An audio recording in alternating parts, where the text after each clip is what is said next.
புகழுக்குரிய வார்த்தைகளிலே உச்சகட்டமான புகழுக்குரிய வார்த்தை எது தெரியுமா? அல்ஹம்துலில்லாஹ் என்பது. அதனால துஆ செய்யும் போது ஆரம்பத்தில் முதல்ல என்ன சொல்லணும்? அல்ஹம்துலில்லாஹி ரப்பில் ஆலமீன் அப்படின்னு சொல்லிட்டு அதுக்கு பின்னால ரசூலுல்லாஹி ஸல்லல்லாஹு அலைஹி வஸல்லம் மீது ஸலவாத்து சொல்லணும் இல்லையா? ஸலவாத்து சொன்ன பிறகுதான் நம்முடைய தேவையை கேட்கணும். என்ன சொல்ல போனா அல்ஹம்துலில்லாஹி ரப்பில் ஆலமீன் உச்சகட்டமான புகழ் தான். இருந்தாலும் நமக்கு எது எது தெரிகின்றதோ அதையெல்லாம் சொல்லி காட்ட வேண்டும். அல்லாஹ், யா அல்லாஹ், என்னை நீ அப்படி ஆக்கினாய், இப்படி ஆக்கினாய், எனக்கு அதை கொடுத்தாய், இதை கொடுத்தாய், இந்த நியாமத் செய்தாய், அந்த நியாமத் செய்தாய், நான் மிகச் சாதாரணமானவனாக இருந்தேன், என்னை உயர்வாக ஆக்கி வைத்தாய், நான் குப்பை மேட்டிலே கிடந்தேன், என்னை கோபுரத்திலே ஏற்றி வைத்தாய் அப்படின்லாம் சொல்லலாம். அல்லாஹ் தஆலா இடத்துல சொல்றது இல்லை, அவன் தான் ஏற்றி வச்சான், அதனால அவனத்துல சொல்லிக் கொள்ள வேண்டும். அதைத்தான் இங்க சொல்றாங்க, ரப்பி கத் ஆத்தைதினி மினல் முல்க் அப்படின்னா. நான் எங்க கிடந்தேன்? கிணத்துக்குள்ள கிடந்தேன், என்னை கொண்டு வந்து அரச பதவியிலே மிக உயர்ந்த பதவியிலே நீ ஆக்கி வைத்திருக்கின்ற. அல்லாஹ் தஆலா இடத்துல அதையெல்லாம் சொல்லி காட்டணும். நீங்க சொல்லுகின்றார்கள், அது ஆத்தைதினி மினல் முல்க் வ அல்லம்தனி மின் தஅவீலில் அஹாதீஸ். கனவுக்கு விளக்கம் சொல்லக்கூடிய துல்லியமான விளக்கத்தை அல்லாஹ் தஆலா யூசுப் அலைஹிஸ்ஸலாத்துக்கு கற்றுக் கொடுத்தான் இல்லையா? அதை சொல்லி காட்டுகின்றார்கள். அல்லம்தனி, கற்றுக் கொடுத்தாய். ஃபாத்திரஸ் ஸமாவாத்தி வல் அர்த், வானங்களையும் பூமியையும் படைத்தவனே. அன்த வலியி, நீ எனக்கு பொறுப்பாளன், என்னுடைய காரியங்கள் அத்தனைக்கும் நீதான் பொறுப்பாளன்.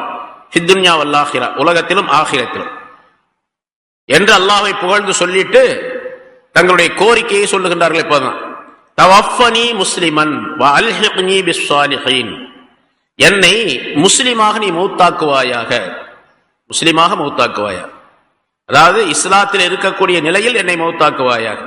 வ அல்ஹிக்னி, என்னை நீ சேர்த்து விடுவாயாக என்று துஆ கேட்டார். தவஃபனி முஸ்லிமன் வ அல்ஹிக்னி பிஸ்ஸாலிஹீன். நல்லடியார்கள் அப்படின்னு சொன்னா அவங்க நினைக்கிறது யாருன்னு கேட்டா தங்களுடைய மூதாதையர் இப்ராஹிம் அலைஹிஸ்ஸலாம், இசாக் அலைஹிஸ்ஸலாம், யாக்கூப் அலைஹிஸ்ஸலாம், இவர்களோடு, அந்த நல்ல நபிமார்களோடு. அதே மாதிரி நல்லடியார்கள், உனக்கு சாலிஹீன்கள் என்று யாரை நீ சொல்லுகின்றாயோ, உன்னுடைய விருப்பத்திலே இருக்கின்றதோ அவர்களோடெல்லாம் என்னை நீ சேர்த்து விடுவாய. பொதுவா இதே மாதிரி துஆ நாமும் கேட்கலாம். இங்க என்னை மௌத்தாக்கி விடு அப்படின்னு கேட்கல அவரு யூசுப் அலைஹிஸ்ஸலாம் அவர்கள். தவஃபனி முஸ்லிமன், என்னை நீ மௌத்தாக்கக்கூடிய நேரத்தில் நான் இஸ்லாத்தில் இருக்கக்கூடிய நிலையிலே நீ மௌத்தாக்கிடு அப்படின்னு அர்த்தம். முஸ்லிமன் அப்படின்னு சொன்னா அண்ணா சரணடைந்தவனாக, உன்னிடத்தில் சரணடைந்தவனாக என்னை நீ மௌத்தாக்கி விடு. அந்த நிலை எனக்கு வேண்டும். உன்னிடத்தில் சரணடைந்து உன்னுடைய நெருக்கத்தை பெறக்கூடிய சூழ்நிலையிலே என்னை நீ மௌத்தாக்கி விடுவாய், நெருக்கத்தை பெற்றிருக்கக்கூடிய சூழ்நிலையில் என்னை நீ மௌத்தாக்கி விடுவாயாக. அதோடு மட்டும் மௌத்தாக்குறது முஸ்லிமாக மரணமடைய செய்யறது மட்டுமல்ல, முஸ்லிமாக மரணம் அடைந்தால் மௌத்தானா சொர்க்கத்துக்கு போறாரு. சொர்க்கத்துக்கு போனோம்னால எங்கேயாவது ஒரு மூலையில கொண்டு போய் போட்டானா அல்லாஹ் தஆலா? சொர்க்கத்தில் இருக்கதே பெரிய பாக்கியம் தான், எந்த மூலையில போட்டாதான் என்ன அப்படின்னு நினைக்க கூடாது. சொர்க்கத்துக்கு போன பின்னாலும் கூட அங்க இருக்கக்கூடிய சில நல்ல மனிதர்கள் இருக்கிறாங்க, நபிமார்கள் இருக்கக்கூடிய இடம், சாலிஹீன்கள், சுஹதாக்கள், முத்தகீன்கள் இருக்கக்கூடிய இடம், எப்படின்னு அல்லாஹ் தஆலா அங்க இடங்களை அவரவருடைய தராதரத்துக்கு தக்கவாறு அல்லாஹ் தஆலா கொடுத்திருக்கிறார். அவர்களோடு வீட்டிருக்கக்கூடிய பாக்கியத்தையும் தரணும். சும்மா மௌத்தாரது, முஸ்லிமா மௌத்தாரது, மூமினா மௌத்தாரது மட்டுமல்ல. யூசுப் அலைஹிஸ்ஸலாம் அவர்கள் கடைசி காலத்திலே, தங்களுடைய கடைசி காலத்தில் கேட்ட துஆவாக அல்லாஹ் தஆலா இதை சொல்லித் தருகின்றார். ஹஜ்ரத் அபூ உமாமா ரலியல்லாஹு தஆலா அன்ஹு அவர்கள் ஒரு ஹதீஸை சொல்லுகின்றார்கள். நாங்கள் ரசூலுல்லாஹி ஸல்லல்லாஹு அலைஹி வஸல்லம் அவர்களுக்கு பக்கத்திலே உட்கார்ந்து இருந்தோம், எல்லாரும் பல பேரு. அப்ப எங்களுக்கு அருகிலே இருந்த ஒருவர் சொன்னார், லைத்தனி மித்து. ஒரு சஹாபி சொன்னார், நான் மௌத்தாகனா, மரணம் அடைந்து விட்டால் நன்றாக இருக்குமே அப்படின்றார். நாங்க சொல்லக்கூடிய ரசூலுல்லாஹி ஸல்லல்லாஹு அலைஹி வஸல்லம் மஜ்லிஸ் இருக்கும்போது யாராச்சும் சொல்லியிருப்பாங்க, ஆகிரத்தை பற்றி, நரகத்தை பற்றி பல விஷயங்களை சொல்லியிருப்பாங்க. அப்ப அவருக்கு பயம் வந்து, லைத்தனி மித்து, நான் மௌத்தானா நல்லா இருக்கும், மௌத்தா போனா நல்லா இருக்கும் அப்படின்னு சொன்னார். ரசூலுல்லாஹி ஸல்லல்லாஹு அலைஹி வஸல்லம் அவர்கள், அவர் சஅத் என்ற சஹாபி, யா சஅத் அஇந்தி ததமன்னல் மௌத், இப்படி 3 தடவை சொன்னாங்க. சஅதே, எனக்கு பக்கத்துல உட்கார்ந்துகிட்டே மௌத்து வர வேணும்னு நீ விரும்புகின்றாயா என்று சொல்லிவிட்டு சொன்னார்கள் ரசூலுல்லாஹி ஸல்லல்லாஹு அலைஹி வஸல்லம், யா சஅத் இன் குன்த குலிக்த லில் ஜன்னah ஃபமா தால மின் உம்ரிக வ ஹஸனா மின் அமலிக ஃபஹுவ கைருல் லக். நீ சொர்க்கத்திற்காக வேண்டி படைக்கப்பட்டிருந்தால் உன்னுடைய வயது நீளமாகி நீ நல்ல அமல்களை செய்வது உனக்கு ரொம்ப நல்லது. நீ நரகத்திற்காக வேண்டி படைக்கப்பட்டிருந்தால் உன்னுடைய வயது நீளமாகி நீ தௌபா செய்து அதற்கு பிறகு நல்ல அமல்களை செய்வது அது உனக்கு நல்லது. எப்படி இருந்தால் ரொம்ப நாள் வாழ்வது, உயிரோடு வாழ்வது நல்லது. அதுக்காக நீண்ட ஆயுளை கொடுக்க வேண்டும் என்று துஆ செய்ய வேண்டும். மற்றவருக்கும் துஆ செய்ய வேண்டும், நாமும் துஆ செய்து கொள்ள வேண்டும். யாருந்தா அவருக்கு வாழ்வை அதிகமாக கொடு, அவருடைய வயதை நீளமாக்கி வைப்பாயாக, அதே மாதிரி நான் என்னுடைய வயதை நீளமாக்கி வைப்பாயாக. எப்படி கேட்டாலும் போறப்ப போதும் கண்டிப்பா, அதுல மாத்தம் கிடையாது. எப்ப மௌத்துன்னு எழுதப்பட்டு இருக்கின்றதோ அந்த நேரத்தில் மௌத்தாவார், அது வேற விஷயம். கேட்கறது எவ்வளவு வேணாலும் கேட்கலாம். யாரெல்லாம் 200 வருஷம் வாழவை அப்படி கேட்க கூடாது. நீளமான வாழ்க்கையை கொடு. அல்லாஹும்ம தவ்வில் உம்ரி, என்னுடைய வயதை நீ நீளமாக்கி வைப்பாயாக அப்படின்னு கேட்கணும். ரசூலுல்லாஹி ஸல்லல்லாஹு அலைஹி வஸல்லம் அதை சொல்லி தருகின்றார். இன்னொரு விஷயம், தவஃபனி முஸ்லிமன், என்னை முஸ்லிமாக வாழச் செய்வாயாக என்று கேட்க சொல்லுகின்றார். பொதுவாக இஸ்லாம் என்பது ரொம்ப அற்புதமான மார்க்கம். முஸ்லிமாக வாழச் செய்யணும் சொன்னா இஸ்லாத்துடைய காரியங்களை எல்லாம் செய்யக்கூடிய மனோபாவம் உள்ளவனாக, செயல்படுத்தக்கூடியவனாக, இஸ்லாத்துடைய காரியங்களை செயல்படுத்தக்கூடியவனாக என்னை நீ வாழச் செய்வாயாக அப்படின்னு அர்த்தம். என்னை முஸ்லிமாக மௌத்தாக்குவாயாக அப்படின்னா என்ன அர்த்தம் கேட்டா, முஸ்லிமாகவே வாழச் செய்வாயாக என்று அதற்குள்ள அர்த்தம் இருக்கு. முஸ்லிமாக வாழ்ந்தாத்தான் முஸ்லிமாக மௌத்தாக முடியும். இஸ்லாம் என்பதற்கு ஏராளமான விளக்கங்களை ரசூலுல்லாஹி ஸல்லல்லாஹு அலைஹி வஸல்லம் சொல்லியிருக்காங்க, முன்னால் நிறைய சொல்லப்பட்டு இருக்கிறது. அதெல்லாம் சேர்ந்ததுதான் இஸ்லாம், அதெல்லாம் இருக்கக்கூடியவர் தான் முஸ்லிம். தவஃபனி முஸ்லிமன், என்னை முஸ்லிமாக வாழச் என்று கேட்டுக்கொள்வது மட்டுமல்ல, முஸ்லிமாக இருப்பதற்குரிய வழிகளை நாம் செய்து கொள்ள வேண்டும். இஸ்லாத்திற்கு நேர் மாற்றமான காரியங்களை எல்லாம் செய்கின்றார், ஆனா தவஃபனி முஸ்லிமன் கேட்டுக்கிட்டே இருக்கிறார். அர்த்தமே இல்லை. தவஃபனி முஸ்லிமன் என்று கேட்பதாக இருந்தால் இஸ்லாத்தினுடைய காரியங்கள் என்னென்ன, எது இஸ்லாம் என்பதை தெரிந்து கொள்ள வேண்டும். இஸ்லாத்துடைய வழிமுறைப்படிக்கு நம்முடைய வாழ்க்கையை அமைத்துக் கொள்ள வேண்டும். அப்பதான் தவஃபனி முஸ்லிமன் என்று கேட்பது அர்த்தம் இருக்கின்றது. இல்லைன்னு சொன்னா அதுல அர்த்தமே கிடையாது, கருத்தே கிடையாது. இஸ்லாம் என்பதை வைத்துத்தான் மனிதனுக்கு வெற்றி கிடைக்கும் என்பதாக ரசூலுல்லாஹி ஸல்லல்லாஹு அலைஹி வஸல்லம் சொல்றாங்க. ஒரு ஹதீஸ்ல கியாமத் நாள்ல மஹ்ஷர் மைதானத்தில் மனிதர்களால் நிறுத்தப்பட்டிருக்கக்கூடிய நேரத்தில் ஒவ்வொரு மனிதனுடைய தொழுகை அது ஒரு உருவமாக ஆக்கப்படும், நோன்பு ஒரு உருவமாக ஆக்கப்படும், ஹஜ் ஒரு உருவமாக ஆக்கப்படும், எல்லாமே சதகா இதெல்லாம் உருவமாக ஆக்கப்படும். தொழுகை என்பது வரும்.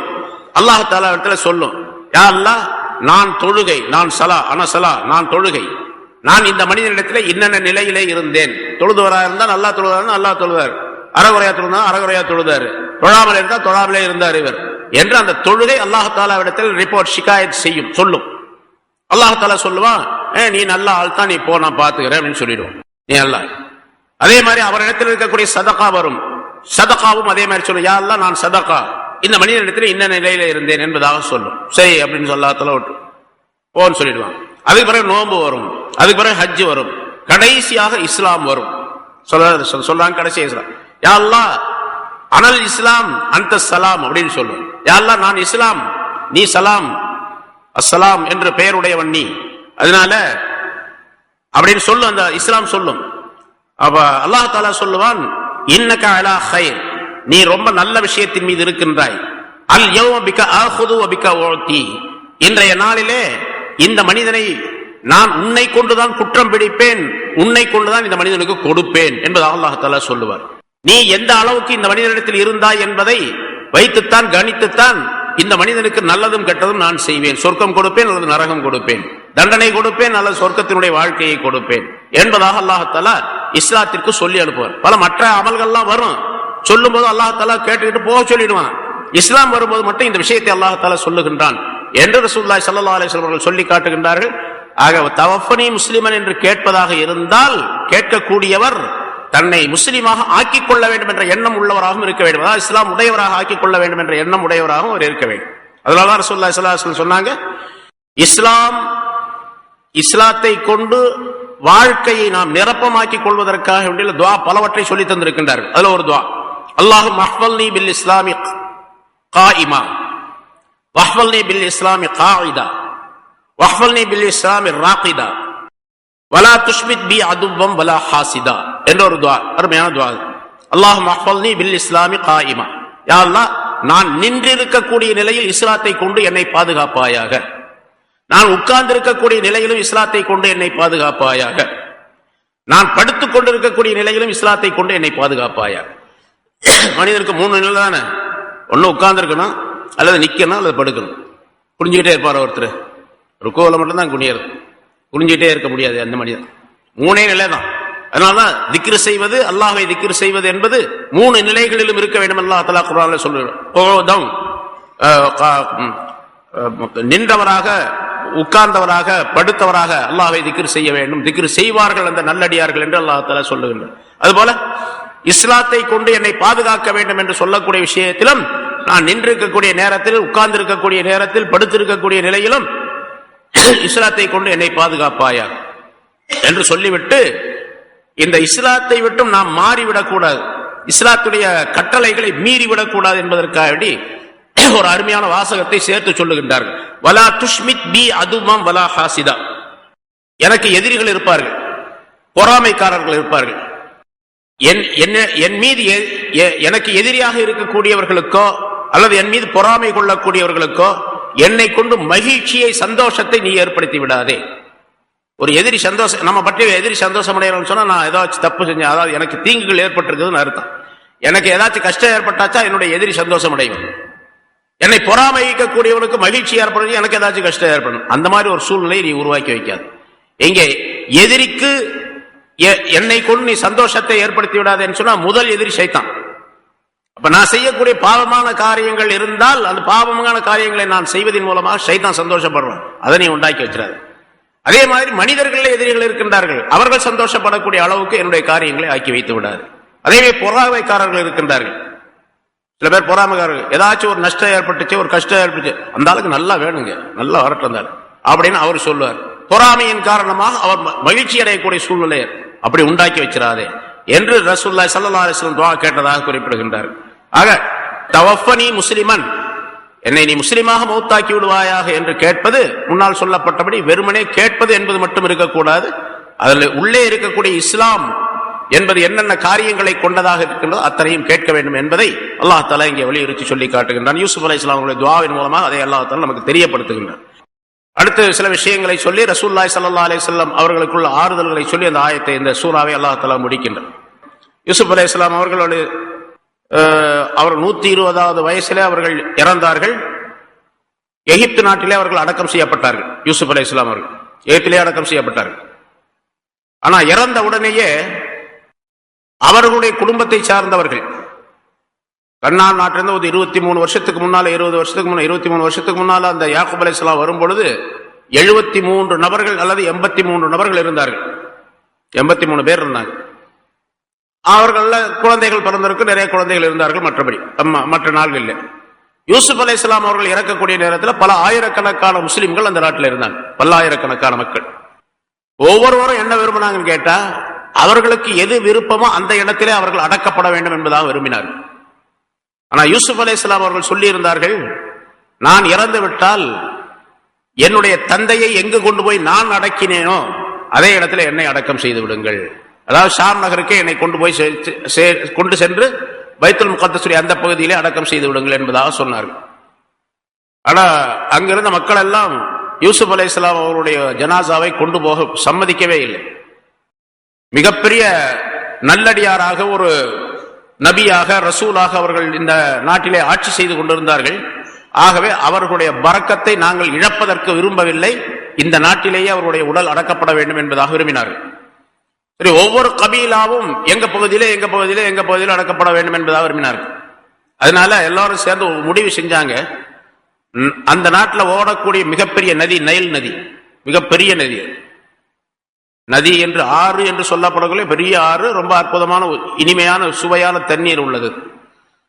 அந்த நைல் நதி எங்கிருந்து உற்பத்தி ஆகி வருகின்றதோ, எகிப்தினுடைய நாட்டினுடைய ஆரம்பத்தில மேல் பகுதியில், அந்த இடத்தில ஒரு பளிங்கு கல்லினால் ஒரு பெட்டியை செய்து அதிலே ஜனாசாவை வைத்து, அந்த ஜனாசா உள்ளே தண்ணீர் போகாத அளவுக்கு அது மூடப்பட்டு, அந்த முகதுவாரம், அதாவது தண்ணீர் வரக்கூடிய அந்த இடத்துல, ஆற்று தண்ணீர் ஒளித்தோடி வரக்கூடிய அந்த இடத்துல அடக்கப்பட வேண்டும்.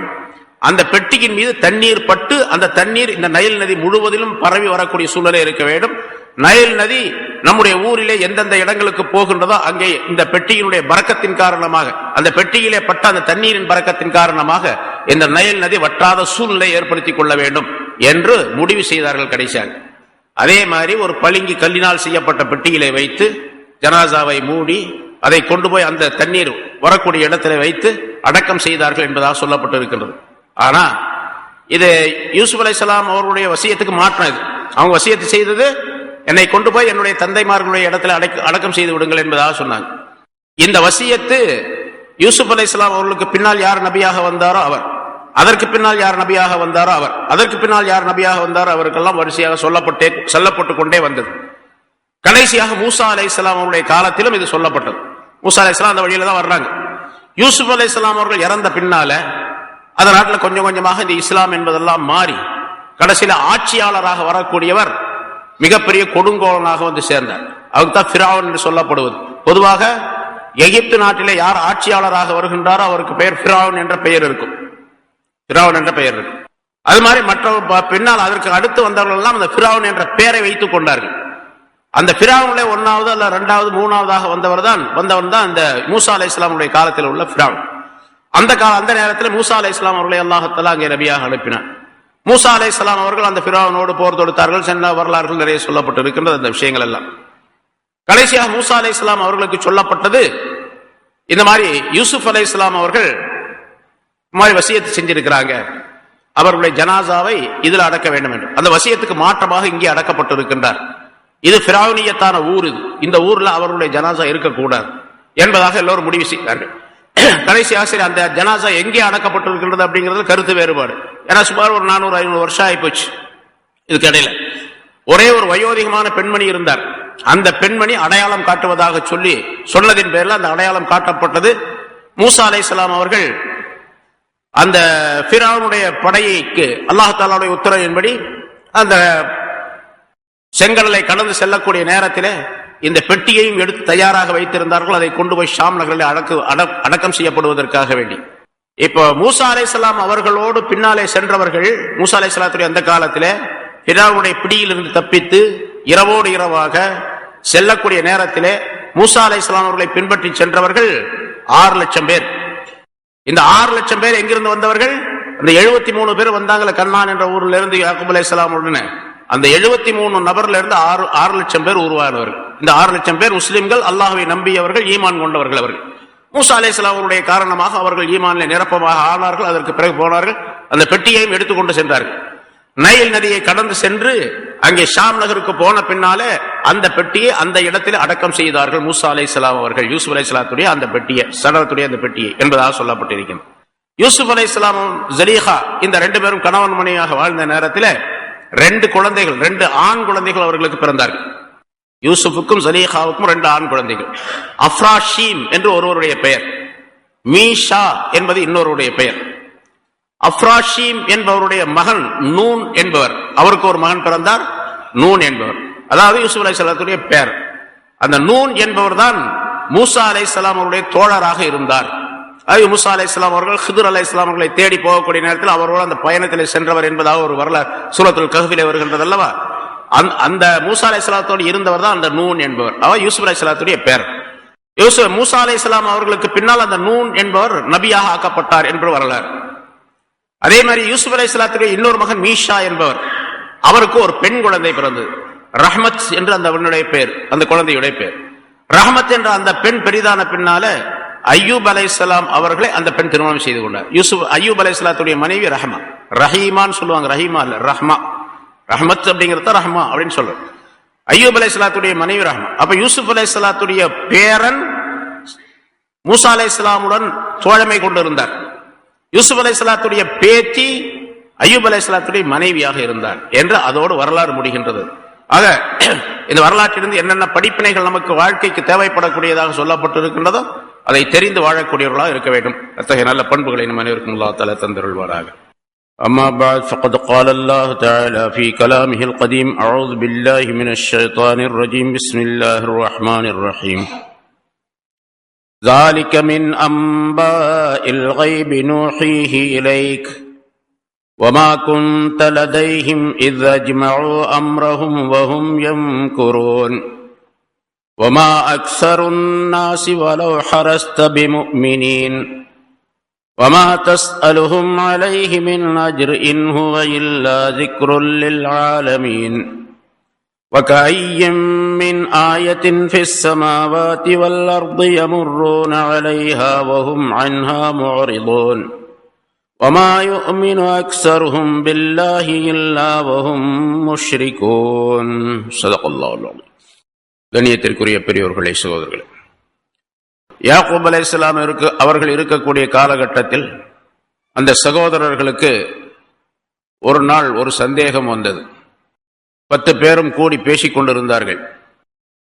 நம்முடைய தந்தை நம்மை மன்னித்து விட்டதாக, அல்லாஹ்விடத்தில் மன்னிப்பு கேட்டதாக சொல்லுகின்றார்கள். நம்முடைய தம்பி யூசுப் அலைஹிஸ்ஸலாம் அவர்களும் நம் மீது எந்த விதமான குற்றமும் எடுக்கப்பட மாட்டாது, நான் மன்னித்து விட்டேன் என்பதாக சொன்னார்கள். ஆனால் நாம் செய்த அந்த குற்றங்கள், குறைகள், தந்தைக்கும் சகோதரருக்கும் செய்த அந்த குற்றங்கள் அல்லாஹ்விடத்தில் மன்னிக்கப்பட்டு விட்டனவா என்று நமக்கு தெரியாதே, இதை எப்படி நாம் தெரிந்து கொள்ளுவது என்று அந்த 10 பேரும் ஆலோசனை செய்து ஒரு நாள் தந்தை இடத்திலே வந்து சொன்னார்கள். யாக்கூப் அலைஹிஸ்ஸலாம் அவர்களிடத்தில், நாங்கள் உங்களிடத்திலே ஒரு விஷயத்தை இப்பொழுது தெளிவுபடுத்திக் கொள்ள வேண்டும், உங்களிடத்தில் நாங்கள் சில விஷயங்களை சொல்லுகின்றோம் என்பதாக சொல்ல ஆரம்பித்தார்கள். யாக்கூப் அலைஹிஸ்ஸலாம் அவர்கள் ஒரு மஜ்லிஸை கூட்டினார்கள். குடும்பத்தாரை எல்லாம் அழைத்தார்கள். குறிப்பாக யூசுப் அலைஹிஸ்ஸலாம் அவர்களை கூப்பிட்டு உட்கார வைத்தார்கள். முன்னாலே யாக்கூப் அலைஹிஸ்ஸலாம் உட்கார்ந்தார்கள், அடுத்து யூசுப் அலைஹிஸ்ஸலாம் உட்கார்ந்தார்கள், பிறகு அந்த சகோதரர்கள் எல்லாம் உட்கார்ந்திருந்தார்கள். இந்த சகோதரர்கள் தங்களுடைய கோரிக்கையை சொன்னார்கள். நீங்கள் மன்னித்து விட்டீர்கள், தம்பி யூசுஃபும் மன்னித்து விட்டார், ஆனால் அல்லாஹ் மன்னித்தான் என்பதற்கு எங்களுக்கு ஒரு உத்தரவாதம் கிடையாது. அதை நாங்கள் அச்சப்படுகின்றோம், பயப்படுகின்றோம். ஆகவே இப்பொழுது நீங்கள் செய்ய வேண்டிய ஒரு வேலை, இந்த நாம் எல்லோரும் கூடியிருக்கக்கூடிய இந்த மஜ்லிஸிலே அல்லாஹ்விடத்தில் நீங்கள் துஆ கேட்க வேண்டும். அல்லாஹ் எங்களுடைய குற்றங்களை எல்லாம் மன்னித்ததாக தங்களுக்கு வஹீயின் மூலமாக தெரிவிக்க வேண்டும். இதை நீங்கள் கட்டாயமாக எங்களுக்கு செய்து தர வேண்டும் என்பதாக குற்ற உணர்வுள்ள அந்த சகோதரர்கள் கேட்டுக்கொண்டார்கள். யாக்கூப் அலைஹிஸ்ஸலாம் அவர்கள் அதனை ஒப்புக்கொண்டு துஆ செய்வதற்காக உட்கார்ந்தார்கள். யாக்கூப் அலைஹிஸ்ஸலாம் அவர்கள் துஆ செய்தார்கள். பக்கத்திலே இருந்த யூசுப் அலைஹிஸ்ஸலாம் அவர்கள் ஆமீன் சொன்னார்கள். இவர்களுடைய குற்றங்களை, குறைகளை மன்னித்து விட்டதாக எனக்கு நீ தெரிவிக்க வேண்டுமே என்று அல்லாஹ் தஆலாவிடத்தில் உருக்கமாக கேட்டுக்கொண்டார்கள். அல்லாஹ் தஆலா அதற்கு எந்த விதமான பதிலும் சொல்லவில்லை. சகோதரர்களுக்கு சொல்லி அனுப்பிவிட்டார்கள் தங்களுடைய மக்களுக்கு, நீங்கள் கேட்டபடி துஆ கேட்டு விட்டேன், ஆனால் அல்லாஹ்விடத்திலிருந்து பதில் வரவில்லை.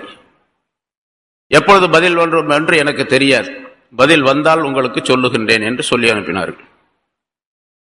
இந்த கேட்ட துஆ சரியாக 20 ஆண்டுகளுக்கு பின்னால் யாக்கூப் அலைஹிஸ்ஸலாம் அவர்கள் மௌத்தாக கூடிய அந்த தருணத்திலே, ஒரு சில நாள்களுக்கு முன்னதாக, அல்லாஹ் தஆலா ஜிப்ரீல் அலைஹிஸ்ஸலாம் அவர்களை அனுப்பி உங்களுடைய துஆவை அல்லாஹ் தஆலா ஏற்றுக்கொண்டான், அந்த சகோதரர்களை எல்லாம், உங்களுடைய மக்களை எல்லாம் மன்னித்து விட்டதாக அல்லாஹ் தஆலா சொன்னான் என்பதாக சொல்லி அனுப்பினார்கள். அல்லாஹ் தஆலா சொல்லி அனுப்பினான் என்று ஒரு வரலாறு குறிப்பிடப்படுகின்றது. முன்னாலும் மூசா அலைஹிஸ்ஸலாம் அவர்கள் கேட்ட துஆவுடைய விஷயத்திலே சொல்லப்பட்டு இருக்கின்றது. அவர்கள் கேட்ட துஆ ஃபிரௌன் சம்பந்தமாக 40 ஆண்டுகளுக்கு பின்னால் அல்லாஹ் தஆலா அதனை நிறைவேற்றினான். இங்கே 20 ஆண்டுகளுக்கு பின்னாலே அந்த மன்னிப்புடைய விஷயம் தெரியப்படுத்தப்பட்டது என்பதாக. பொதுவாக யூசுப் அலைஹிஸ்ஸலாத்துடைய வரலாற்றிலே ஏராளமான படிப்பினைகள் இருக்கின்றன என்று நாம் சொல்லி வருகின்றோம். இதுவும் ஒரு படிப்பினை.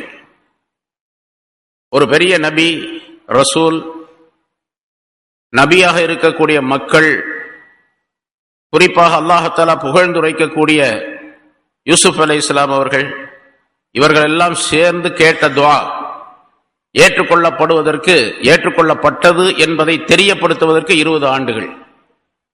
அதனால் நாம் துஆ கேட்கும் பொழுது உறுதியோடு, முறையோடு கேட்க வேண்டும்.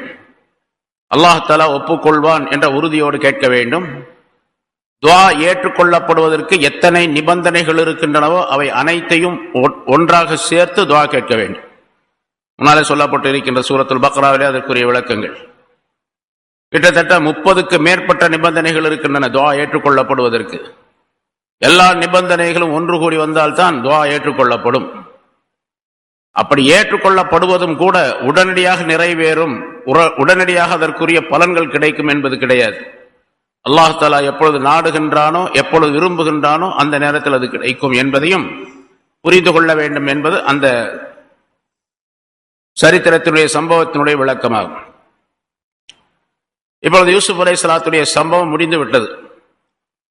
அவர்கள் ஜலீஹா அவர்களை திருமணம் செய்தது, குழந்தைகளை பெற்றெடுத்தது என்ற விவரங்கள் எல்லாம் சென்ற வாரம் சொல்லப்பட்டன. அடுத்து அல்லாஹ் தஆலா சொல்லுகின்றான், ஸாலிக மின் அம்பாஇல் கைப். இந்த விஷயம் யூசுப் சம்பந்தமாக சொல்லப்பட்ட இந்த சம்பவம் மின் அம்பாஇல் கைப், மறைவான செய்திகளில் உள்ளதாகும். நூஹீஹி இலைக்க, நபியே உமக்கு அதை நாம் அறிவிக்கின்றோம். வமா குன்த லதைஹிம் இது அஜ்மஉ அம்ரஹும், அவர்கள் அந்த சகோதரர்கள் வஹும் யம்குரூன், அவர்கள் யூசுப் அலைஹிஸ்ஸலாம் அவருடைய விஷயத்திலே சூழ்ச்சி செய்து தங்களுடைய காரியத்தை நிறைவேற்றுவதற்காக வேண்டி ஒன்று கூடிய அந்த நேரத்தில், அந்த இடத்தில் நபியே நீங்கள் இல்லை, நாம் தான் உமக்கு அதை அறிவிக்கின்றோம் என்று அல்லாஹ் தஆலா சொல்லுகின்றான். ரசூலுல்லாஹி ஸல்லல்லாஹு அலைஹி வஸல்லம் அவர்களுக்கு தெரியாதல்லவா? ஆரம்பத்திலே சூரா யூசுஃபுடைய ஆரம்பத்திலே சொல்லப்பட்டது. யூதர்களும் முனாஃபிகீன்களும் சேர்ந்து ரசூலுல்லாஹி ஸல்லல்லாஹு அலைஹி வஸல்லம் கேட்டார்கள். அல்லது மக்காவிலே அருளப்பட்ட சூரா, மக்காவாசிகள் முஷ்ரிக்குகள் சில பேர் சேர்ந்து வந்து கேட்டார்கள், இவரிடத்தில் நாம் யூசுப் அலைஹிஸ்ஸலாம் அவருடைய சம்பவத்தை கேட்போம். நமக்கு தௌராத் வேதத்திலே, யூதர்கள் நினைத்தார்கள் தௌராத் வேதத்திலே மிக விளக்கமாக யூசுஃபுடைய கதை சொல்லப்பட்டு இருக்கின்றது, இவரிடத்தில் கேட்டால் அதை சொல்லுகின்றாரா என்று பார்க்கலாம், இவரை சோதிக்கலாம் என்பதாக நினைத்து வந்து கேட்டார்கள். அல்லாஹ் தஆலா சூரத் யூசுப் முழுவதையும் ஒரே நேரத்தில் அருளினான், இறக்கி வைத்தான். ஒரு சூரா முழுமையாக அருளப்பட்டது சூரா யூசுஃபை தவிர வேறு எதுவும் கிடையாது. முடித்துவிட்டு அல்லாஹ் தஆலா சொல்லுகின்றான், ஸாலிக மின் அம்பாஇல் கைப், சொல்லப்பட்ட இந்த செய்திகள் எல்லாம் மறைவான செய்திகளை சார்ந்தவை, நாம் அதை உமக்கு அறிவிக்கின்றோம். வமா குன்த லதைஹிம், அந்த இடத்தில் நீர் இல்லை. இது அஜ்மஉ அம்ரஹும் வஹும் யம்குரூன், அவர்கள் யூசுஃபுடைய விஷயத்திலே சூழ்ச்சி செய்து அவர்கள் தங்களுடைய காரியத்தை செய்வதற்காக வேண்டி ஒன்று கூடிய அந்த நேரத்தில் நீங்கள் அந்த இடத்திலே இல்லை, நாம் தான் அதை அறிவிக்கின்றோம் என்று அல்லாஹ் தஆலா சொல்லுகின்றார். ரசூலுல்லாஹி ஸல்லல்லாஹு அலைஹி வஸல்லம் யூசுப் அலைஹிஸ்ஸலாத்துடைய இந்த கதையெல்லாம், இந்த செய்திகளை எல்லாம் சொன்னார்கள் என்று சொன்னால் எங்கேயோ படித்து கொண்டு வந்து சொல்லவில்லை, யாராவது கற்றுக் கொடுத்து சொல்லவில்லை. அவர்கள் வேறு விஷயத்திலே மறைவான விஷயங்கள் எல்லாம் அவர்களுக்கு தெரியும் என்ற நிலையிலும் சொல்லவில்லை. அல்லாஹ் தஆலா சொல்லிக் கொடுத்தான் சொன்னார்கள்.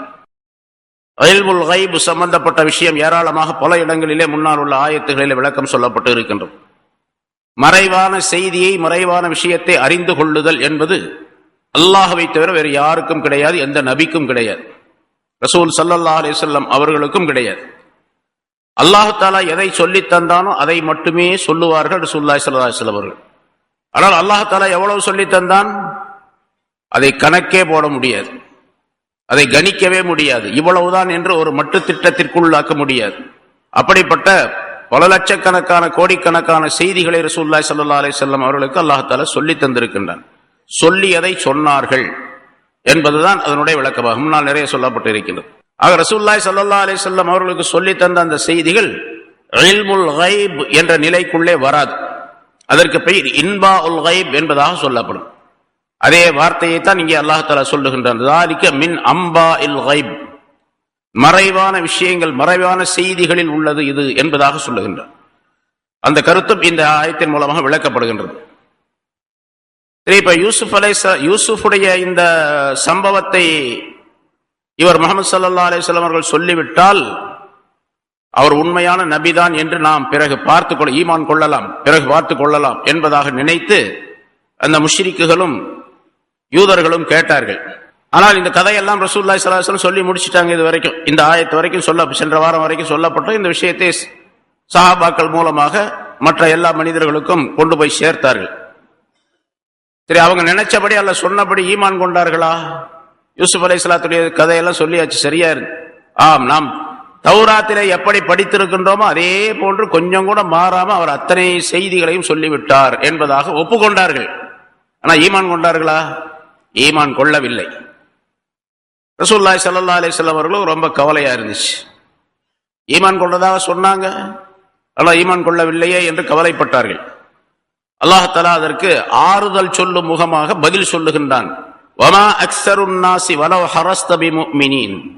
நபியே, நீங்கள் பேராசை கொண்டாலும் சரி, அவர்கள் ஈமான் கொள்ள வேண்டும் என்று பேராசை கொண்டாலும் சரி, மனிதர்களிலே பெரும்பாலானவர்கள் மூமின்களாக ஆக மாட்டார்கள், ஈமான் உள்ளவர்களாக ஆக மாட்டார்கள் என்று அல்லாஹ் தஆலா ஆறுதலாக சொல்லுகின்றான்.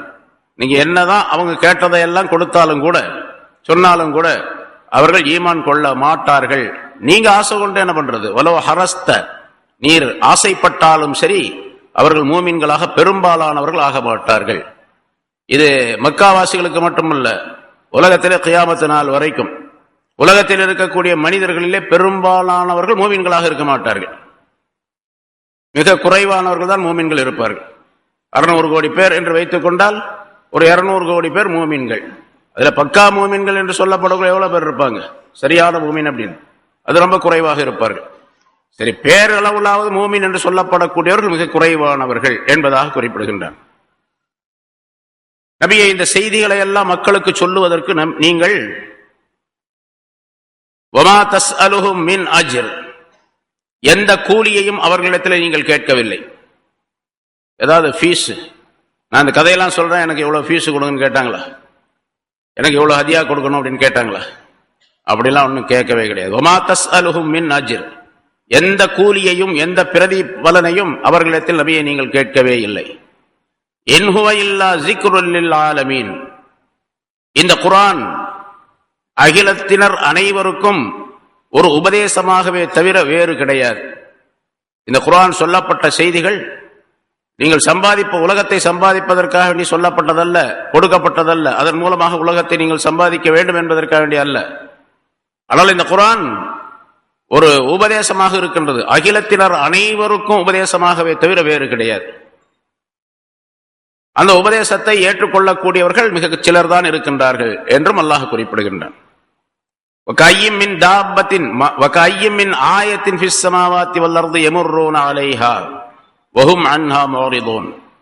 எத்தனையோ அத்தாட்சிகள் வானங்களிலும் பூமியிலும் இருக்கின்றன. யமுர்ரூன அலைஹா, அந்த அத்தாட்சியை பார்த்தவர்களாக அவர்கள் நடந்து செல்லுகின்றார்கள். ஆனால் வஹும் அன்ஹா முஅரிதுன், அவர்கள் அதை புறக்கணித்தவர்களாக ஆகிவிடுகின்றார்கள். அவர்களில் பெரும்பாலானவர்கள் நம்பிக்கை கொள்வதில்லை, ஈமான் கொள்வதில்லை. அவர்கள் முஷ்ரிக்குகளாக இருக்கும் நிலையிலே தவிர, இணை வைப்பவர்களாக இருக்கும் நிலையிலே தவிர அவர்கள் ஈமான் கொள்வதில்லை. என்ன, இணை வைப்பவர்களாக இருக்கும் நிலையில் ஈமான் கொள்வதில்லை? இந்த ஆயத்து ஒரு விதமான கருத்தை நமக்கு தெரியப்படுத்தக்கூடியது. வெளித்தோற்றத்திலே பார்த்தால் ஒரு விதமான குழப்பம் ஏற்படும். ஆனால் உண்மையிலே இதனுடைய விளக்கம் என்னவென்று சொன்னால், அந்த மக்காவாசிகளிடத்திலே கேட்டால், வலஇன் ஸஅல்தஹும் மன் ഖலகஸ் ஸமாவாதி வல் அர்த லயகூலுன் அல்லாஹ், வானங்களையும் பூமியையும் படைத்தது யார் என்று கேட்டால் அல்லாஹ் என்று சொல்லுவார்கள். சூரியனை படைத்தது யார், சந்திரனை படைத்தது யார் என்று கேட்டால் அல்லாஹ்னு சொல்லுவாங்க. உங்களுக்கு ரிஸ்க் கொடுக்கிறது யார் அப்படின்னு கேட்டால் அல்லாஹ்னு சொல்லுவாங்க. எல்லாம் சொல்லுவாங்க, அல்லாஹ் அல்லாஹ்னு சொல்லுவாங்க.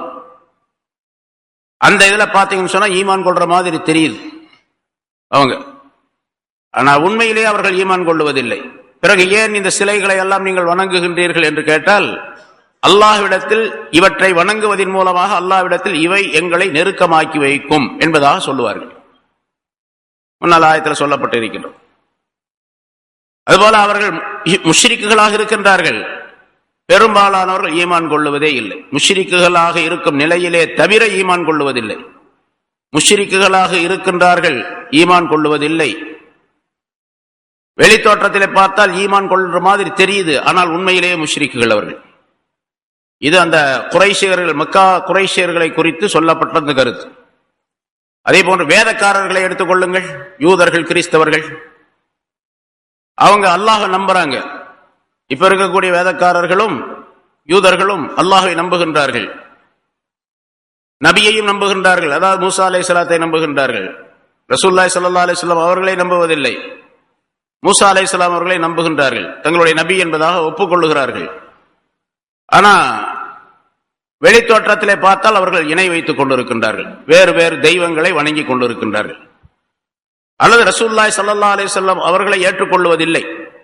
நாங்கள் அல்லாஹ்வை ஏற்றுக்கொள்வோம், மூசாவை ஏற்றுக்கொள்வோம், தௌராத்தை ஏற்றுக்கொள்வோம், அல்லாஹ்வை ஏற்றுக்கொள்வோம், குர்ஆனை ஏற்றுக்கொள்ள மாட்டோம், முஹம்மது ஸல்லல்லாஹு அலைஹி வஸல்லத்தை ஏற்றுக்கொள்ள மாட்டோம் அப்படின்னு சொன்னா அவங்க முஷ்ரிக்குகளாக ஆயிடுறாங்க. இப்போ ஷிர்க் வைப்பவர்களாக ஆகிவிடுகின்றார்கள், காஃபிர்களாக ஆகிவிடுகின்றார்கள். ஒரு வகையிலே பார்த்தா அல்லாஹ்வை மட்டும் நம்பக்கூடிய நிலை ஈமான் உள்ளது போன்று தெரிகின்றது. ஆனால் அடுத்த நிலை குர்ஆனை நம்புவது, ரசூலை நம்புவது என்ற விஷயத்தில் அவர்கள் மாறு செய்து விடுகின்றார்கள். அதனால அவர்கள் பெரும்பாலானவர்கள் ஈமான் கொள்ளுவது கிடையாது, அவர்கள் முஷ்ரிக்குகளாக இருந்தே தவிர என்று அல்லாஹ் தஆலா சொல்லுகின்றார். ஹஜ்ரத் இப்னு அப்பாஸ் ரலியல்லாஹு தஆலா அன்ஹு அவர்கள் சொல்லுகின்றார்கள்,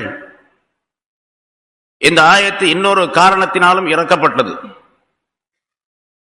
அரபு நாட்டு அந்த முஷ்ரிக்குகள், குறைஷியர்கள், மக்காவாசிகள் ஹஜ்ஜுடைய நேரங்களிலே தல்பியா சொல்லுவார்கள். நம்ம எப்படி தல்பியா சொல்றோமோ அந்த மாதிரி தல்பியா சொல்லுவாங்க. லப்பைக் அல்லாஹும்ம லப்பைக் சொல்றோமோ அதே மாதிரி தல்பியா சொல்லுவாங்க. ஆனா ஒரு வாசகத்தை சேர்த்து ஷிர்க்குடைய வாசகத்தை சேர்த்துடுவாங்க. எப்படி சொல்லுவாங்க? லப்பைக் லா ஷரீக லக இல்லா ஷரீகன் ஹுவ லக அப்படின்னு சொல்லுவாங்க. லப்பைக் உனக்கு இதோ வந்து விட்டோம் யா அல்லாஹ், இதோ நான் ஹாதிராக இருக்கின்றேன், உனக்கு எந்த இணையும் கிடையாது, யாரை நாங்கள் இணை வைக்கின்றோமோ அவரை தவிர வேறு இணை கிடையாது. நாங்க யாரை இணை வைக்கின்றோமோ அந்த தெய்வத்தை தவிர வேறு யாரும் இணை கிடையாது என்பதாக சொல்லுவார். அல்லது இந்த ஆயத்து முனாஃபிகீன்களுடைய விஷயத்தில் இறக்கப்பட்டது என்பதாகவும் சொல்லும்.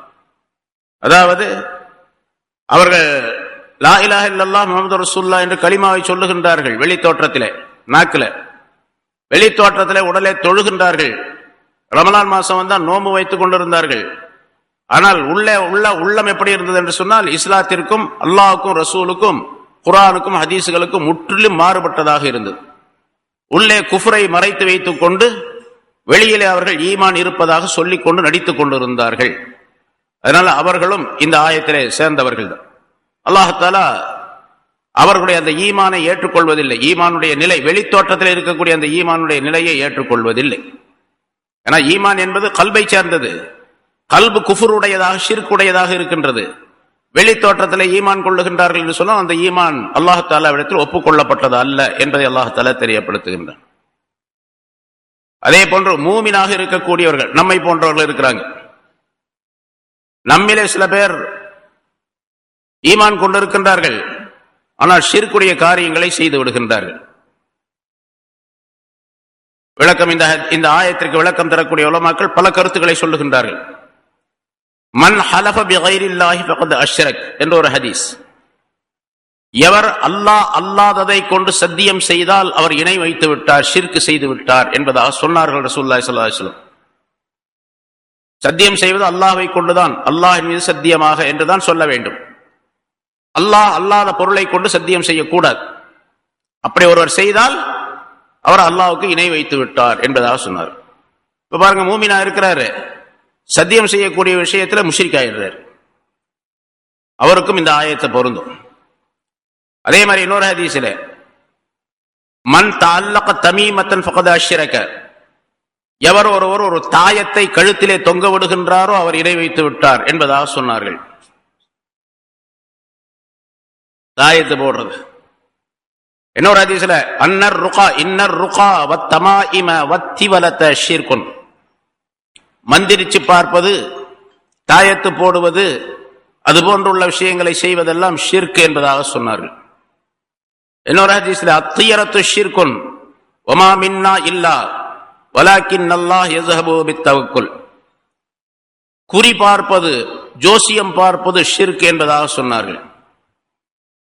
நம்மை சார்ந்தவராக அவர் இருந்தால் அவர் அல்லாஹ் மீது நம்பிக்கை கொண்டு இந்த விஷயங்களை செய்ய வேண்டும் என்பதாகவும் சொன்னார்கள். இதெல்லாம் என்ன கருத்து? அப்ப தாயத்து போடுறது, நம்ம நிறைய பேர் தாயத்து போடுறாங்களே, வந்துருச்சு பாக்குறாங்களே அப்படின்னா, ஹதீஸுடைய விளக்கம், நிறைய ஹதீஸுಗಳ விளக்கம் சொல்லப்பட்டிருக்கு, முன்னாலே வந்திருக்குது. ஷிர்கான விஷயங்கள், அதாவது ரசூலுல்லாஹி ஸல்லல்லாஹு அலைஹி வஸல்லம் அவர்கள் வருவதற்கு முன்னதாக, அவர்கள் சொல்லுவதற்கு முன்னதாக மக்கள் ஷிர்கான சில விஷயங்களை கொண்டு தாயத்து போட்டுக் கொண்டிருந்தார்கள். மந்திரிச்சு பார்த்துக்கிட்டு இருந்தாங்க, சில ஓதி பார்த்துக்கிட்டு இருந்தாங்க. அந்த மாதிரி இது ஷிர்க் என்பதாக அர்த்தம். ஹஜ்ரத் இப்னு மஸ்ஊத் ரலியல்லாஹு தஆலா அன்ஹு அவர்கள் ஒரு நாள் தங்களுடைய வீட்டுக்கு வந்தார்கள். வீட்டுக்குள்ள ஒரு கிழவி உட்கார்ந்து இருந்தாங்க. தன்னுடைய மனைவி இடத்துல கேட்டார், என்ன அது அப்படின்னு கேட்டாங்க. யார் அது அப்படின்னு கேட்டார். இல்லாத ஒரு யூத பெண், எனக்கு கண் வலி ஏற்பட்டு இருக்கின்றது, மந்திரிக்கிறதுக்காண்டி அந்த பெண்ணை கூப்பிட்டு இருந்தேன், இந்த கழுத்துல அந்த தாயத்தை போட்டு விட்டாங்க அப்படின்னு சொல்லிட்டு கழுத்துல ஒரு தாயத்தை தொங்கியது, ஒரு கயிறு. ஹஜ்ரத் இப்னு மஸ்ஊத் ரலியல்லாஹு தஆலா அன்ஹு அவர்கள் கோபத்தோடு அந்த கயிற்றை, கழுத்திலே உள்ள அந்த தாயத்தை பிடித்து இழுத்து அறுத்து தூக்கி எறிந்து விட்டு சொன்னார்கள், அப்துல்லாஹுடைய குடும்பத்தினருக்கு, அப்துல்லாஹ் இப்னு மஸ்ஊத் அவர்கள், அப்துல்லாவுடைய குடும்பத்தினருக்கு இந்த மாதிரி ஷிர்கான காரியங்கள் எல்லாம் ஜாயிஸ் இல்லை, கூடாது.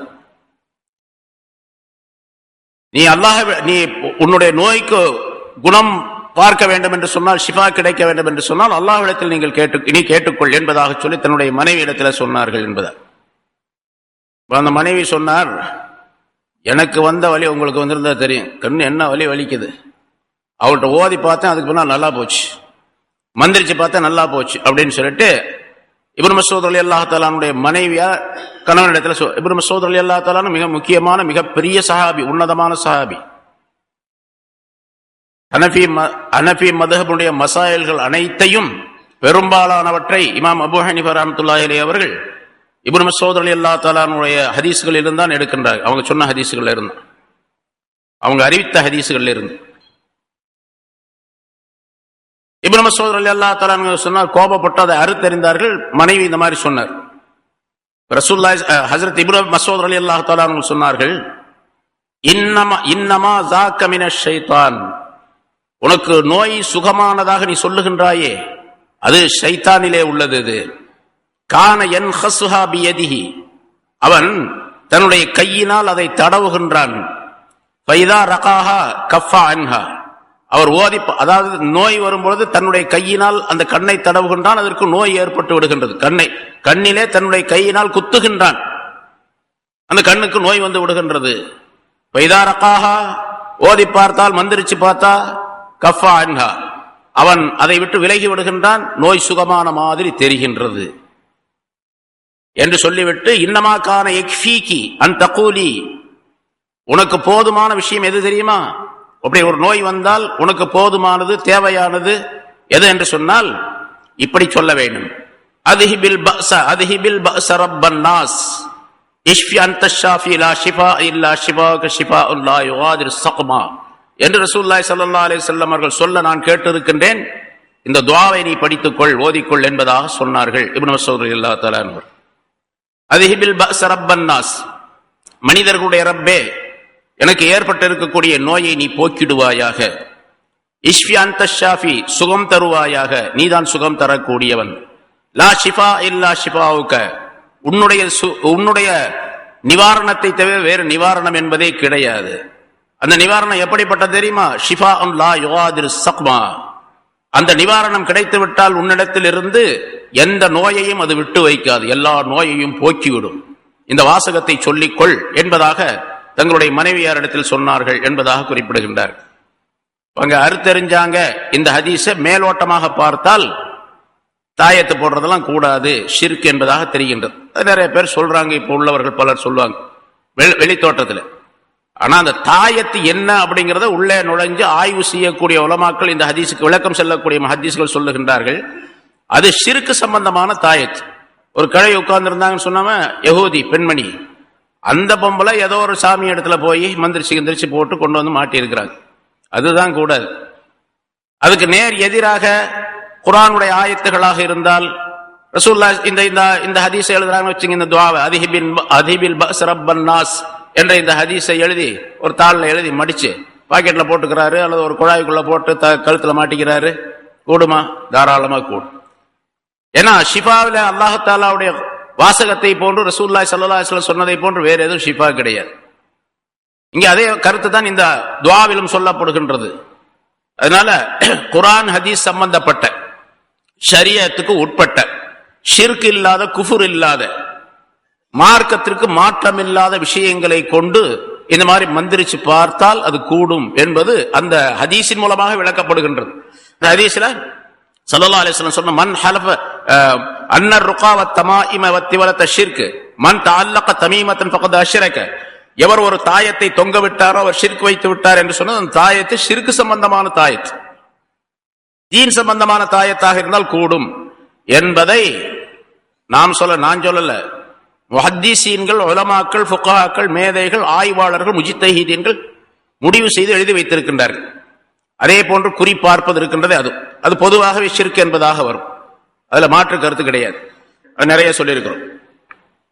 ஜோசியம் பார்க்கிறது, குறி பார்க்கிறது, நேரம் காக்கிறது, சகுனம் பார்க்கிறது, இதுவெல்லாம் அல்லாஹு தஆலாவுக்கு இணை வைப்பது.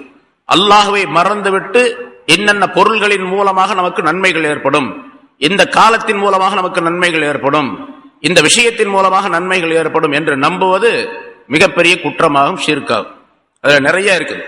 ஏன்னா ஷிர்க் சம்பந்தமாக ரசூலுல்லாஹி ஸல்லல்லாஹு அலைஹி வஸல்லம் சொல்லும்போது அஷ்ஷிர்கு ஃபீக்கும் அக்ஃபா மின் தபீபின் நமல், உங்களிடத்திலே இருக்கக்கூடிய ஷிர்க் என்பது ஒரு சின்ன எறும்பு ஊர்ந்து செல்லுவதை விட ரொம்ப நுணுக்கமாக, ரொம்ப மறைவானதாக இருக்கின்றது. இன்னொரு ஹதீஸ்ல சஃபா என்ற மலையின் மீது, அந்த காலத்தில் வந்து சஃபா மலை, சஃபா மலை பார்க்கிறோம்ல, அது சஃபா என்ற மலையின் மீது ஒரு சின்ன எறும்பு ஊர்ந்து செல்லுகின்றது. தூரத்தில் இருந்து அதை பார்க்கவே முடியாது அந்த எறும்பு. அதை விட ரொம்ப நுணுக்கமானது, ரொம்ப சின்னது, ரொம்ப மறைவானது உங்களிடத்திலே ஷிர்க் இருப்பது என்பதாக சொன்னார்கள். இந்த மாதிரி விஷயங்கள்ல பல பேரை நம்ம பார்க்கிறோம், தர்காவுக்கு போனா தான் நல்லாகும் அப்படின்னு சொல்றாங்க. எத்தனையோ பேர்த்திட்ட பார்த்துனுங்க, டாக்டர்கிட்ட பார்த்தாச்சு, இது பார்த்தாச்சு, அது பார்த்தாச்சு, மஞ்சிரிச்சாச்சு, எல்லாம் சரியா, கடைசியா தர்காவுக்கு போனா தான், ஏர்வாடிக்கு போய் அங்க போய் உருண்டா தான் நல்லாகும் அப்படின்னு சொல்றாருன்னு வச்சுங்க. அது ஷிர்க், அது கூடாது. இப்ப இந்த மாதிரி உள்ள நிலைகள் ஏற்படுவது ஷைத்தானிடத்திலிருந்து ஏற்படுவது, அங்க போனா நல்லாகக்கூடிய நிலை ஏற்படுவது ஷைத்தானிடத்தில். ஷைத்தான் ஒரு வியாதியை உண்டாக்கினான், ஷைத்தானுக்கு அப்புறம் ஆற்றலை அல்லாஹ் தஆலா கொடுத்திருக்கிறான், அல்லாஹ்வுடைய நாட்டப்படிதான் நடக்குது. ஆனா ஷைத்தானின் மூலமாக அல்லாஹ் தஆலா அதனை ஏற்படுத்துகின்றான். நீங்க தர்காவுக்கு போன உடனே என்ன ஆகும் கேட்டா, அவன் விலகிடுவான், ஷைத்தான் விலகிட்டா நல்லா ஒரு மாதிரி தெரியும். உண்மையிலேயே நல்லா போனாலும் கூட அது தப்பு, அது ஷிர்க். நான் பண்ற கஷ்டம் எனக்கு தானே தெரியும். இப்ப அவங்க சொன்னாங்களா இல்லையா, ஒரு பெரிய சஹாபியுடைய மனைவி, எவ்வளோ பெரிய ஆள், சாதாரணமானவங்க இல்ல, அவங்களே சொன்னாங்க எனக்கு கண்ணு வலி வந்திருக்குது, நீங்க சொல்றீங்க நல்லா போச்சே, அந்த பொம்பளை அந்திரிச்சு பார்த்தா நல்லா போச்சு அப்படின்னு. அதில் இப்னு மஸ்ஊத் வந்து அந்த வீட்டுக்குள்ள போன உடனே அந்த பொம்பளையை பார்த்த உடனே அஹ்னு காரி துப்புனாங்களாம், துப்பி போட்டு தான் உள்ள போனாங்க, சைத்தான் உள்ள வந்திருக்கு அப்படின்னு சொல்லிட்டு அப்புறம் தான் விஷயத்த சொன்னாங்க அப்படின்னு சொல்லி வருது. அது மாதிரி ரொம்ப நுணுக்கமாக நமக்கு தெரியாமலேயே ஷிர்க் நம்மிடத்திலே ஈமானுக்குள்ளே புகுந்து விடுகின்றது. ஷிர்க் அது இருக்கக்கூடாது என்பதைத்தான் வமா அக்ஸருன் நாஸி இல்லா வஹும் முஷ்ரிகூன் என்ற ஆயத்தின் மூலமாக அல்லாஹ் தஆலா தெரியப்படுத்துகின்றான். இன்ன அக்ஃபவ மா அகாஃபு அலைக்கும் அஷ்ஷிர்குல் அஸ்கர் என்று தடவை சொன்னார்கள். உங்களின் மீது நான் பயப்படுவதெல்லாம் ஷிர்க் அஸ்கரைத்தான், சின்ன ஷிர்க்கைத்தான் பயப்படுகின்றேன் என்பதாக சொன்னார்கள்.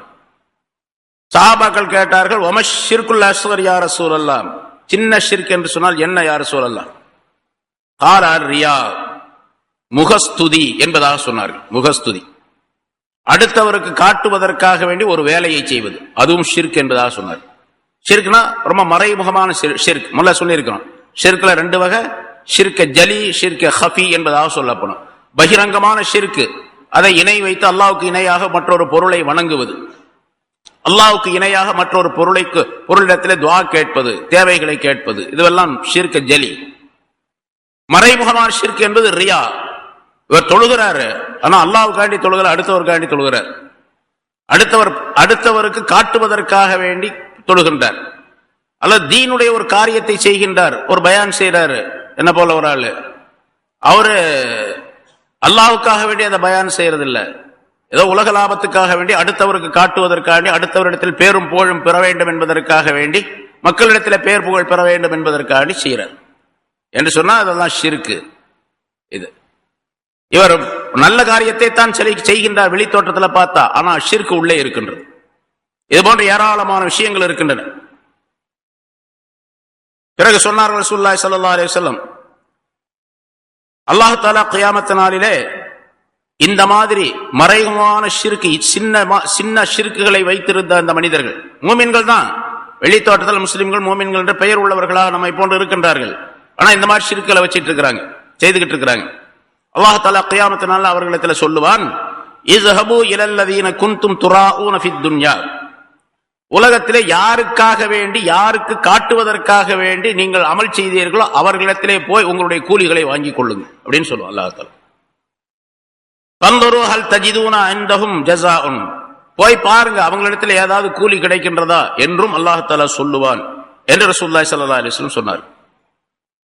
அதே போன்று குறி பார்ப்பது, ஜோசியம் பார்ப்பது, நேரம் பார்ப்பது, காலம் பார்ப்பது, சகுனம் பார்ப்பது, ஜாதகம் பார்ப்பது, இப்படியெல்லாம் நிறைய விஷயங்கள் பார்க்கிறாங்க.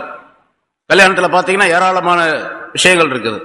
பந்தல் போடுறதுக்காக வேண்டி முதல்ல ஒரு பந்தக்கால் அப்படின்னு சொல்லிட்டு முதல்ல ஒரு குச்சியை தூக்கி நடுவாங்க. அந்த குச்சியில அந்த பெரிய ஒரு கழி, ஒரு மூங்கில் கழின்னு வச்சுங்களேன், அதுல மஞ்சள் துணியை கட்டி அதுக்கு மேல தேங்காய் ஒண்ணை கட்டி அப்புறம் வாழைப்பூவை கட்டி என்னென்னமோ கட்டி அது மாறிச்சு. அதை நடுறதுக்காக வேண்டி முதல்ல அந்த பந்தல் கால் ஊன்றதற்காக வேண்டி, முதல் கால் ஊன்றதுக்காக வேண்டி ஒரு துவா ஓதப்படும். அதுக்கு ஒரு அஜர்த்து போவார், அவர் போய் துவா ஓதுவார். எல்லாமே ஷிர்க்குது. அது அந்த பந்த கால் ஊன்றதும் கூட அவருடைய வீட்டுடைய வலப்பக்கத்தினுடைய மேற்கு பக்கத்தினுடைய வலப்பக்கத்தினுடைய ஓரத்தில் அந்த முதல் கால் நடணும். எந்த ஹதீஸ் இருக்கு, எந்த குர்ஆன்ல இருக்குன்னு தெரியாது. மேற்கு பக்கத்துல வலப்பக்கத்துல ஒரு குழி நோண்டி அந்த குழிக்குள்ள அந்த பந்த காலை வைக்கிறது. அதே துவா ஓதன பின்னால அந்த பந்த கால் உள்ள இறக்கப்படும். பிறகு அதுக்கு பின்னால வாழை இலை கட்டுறது, அது கட்டுறது, மாவலை கட்டுறது, தோரணம் கட்டுறது, இதெல்லாம் எல்லாமே ஷிர்க் தான். அல்லாஹ்வை சுத்தமாக மறந்துவிட்டு இதன் மூலமாக நமக்கு நல்ல சகுனம் கிடைக்கும், நன்மைகள் கிடைக்கும் என்பதாக நம்புகின்றார்கள். எல்லாம் மிக கடுமையான குற்றத்திற்குரியது. இப்படி ஏதாவது ஒரு நிலை, ஒரு மனசுல ஒரு தோற்றம் ஏற்பட்டால் இப்படி செஞ்சா நல்லா இருக்கு, எல்லாரும் செய்யறாங்களே நம்ம மட்டும் செய்யாம இருந்தா என்ன? ஏன்னா நம்ம வீட்டில் இருக்கக்கூடிய ஆண்கள் செய்யலாம் என்று நினைத்தாங்களும் பொம்பளையும் விட மாட்டாங்க. அதெல்லாம் அவங்க சொல்றதெல்லாம் கேட்காதீங்க. நீங்க அஜித்மார்கள் அப்படித்தான் சொல்லுவாங்க, மற்றவங்களாம் சொல்லுவாங்க. நீங்க உங்க வேலையை செய்யுங்க, ஏன்னா நம்மளாம் அனுபவிச்சு பார்த்ததுங்க அது, அதனால நீங்க செய்யுங்க. இப்படி ஒரு நினைப்பு வந்தால் ரசூலுல்லாஹி ஸல்லல்லாஹு அலைஹி வஸல்லம் ஒரு துஆவை சொல்லி தருகின்றார்கள். அல்லாஹும்ம லா கைர இல்லா கைருக் வலா தைர இல்லா தைருக் வலா இலாஹ கைருக் என்று ஓதிக்கொள்ளுங்கள் என்பதாக சொன்னார்கள். யா அல்லாஹ், நன்மை என்பது உன்னுடைய நன்மையை தவிர வேறு நன்மைகளே கிடையாது. சகுனம் என்பது உன்னுடைய சகுனத்தை தவிர வேறு சகுனமும் கிடையாது. வலா இலாஹ கைருக், உன்னை தவிர தெய்வமும் கிடையாது என்று சொல்லிக் கொள்ளுங்கள் என்பதாக சொல்லி தந்தார்கள் ரசூலுல்லாஹி ஸல்லல்லாஹு அலைஹி வஸல்லம். இந்த மாதிரி விஷயங்களை எல்லாம் செய்யக்கூடியவர்கள் பெரும்பாலும் ஷிர்க் வைக்கக்கூடியவர்களாக இருக்கின்றார்கள், ஷிர்க்குடைய நிலையை செய்யக்கூடியவர்களாக இருக்கின்றார்கள். ஆனால் ஈமான் வெளித்தோட்டத்தில் பார்த்தா முஸ்லிம் என்று பெயர் இருக்கின்றது, அவருக்கு இஸ்லாமியராக வாழ்கின்றார், முஸ்லிமுடைய பெயரை சொல்லிக் கொள்ளுகின்றார். ஆனால் ஷிர்க் அவருக்குள்ளே நுழைந்து இருக்கின்றது. அந்த கருத்தும் மிக முக்கியமாக இந்த ஆயத்திற்கு சொல்ல, வமா அக்ஸருன் நாஸி இல்லா வஹும் முஷ்ரிகூன் வமா யுமினு அக்ஸருன் நாஸி இல்லா வஹும் முஷ்ரிகூன், அவர்களிலே பெரும்பாலானவர்கள் ஈமான் கொள்வது கிடையாது, அவர்கள் முஷ்ரிக்குகளாக இருந்தே தவிர என்ற ஆயத்தின் மூலமாக இந்த கருத்துக்கள் எல்லாம் விளக்கப்படுகின்றன.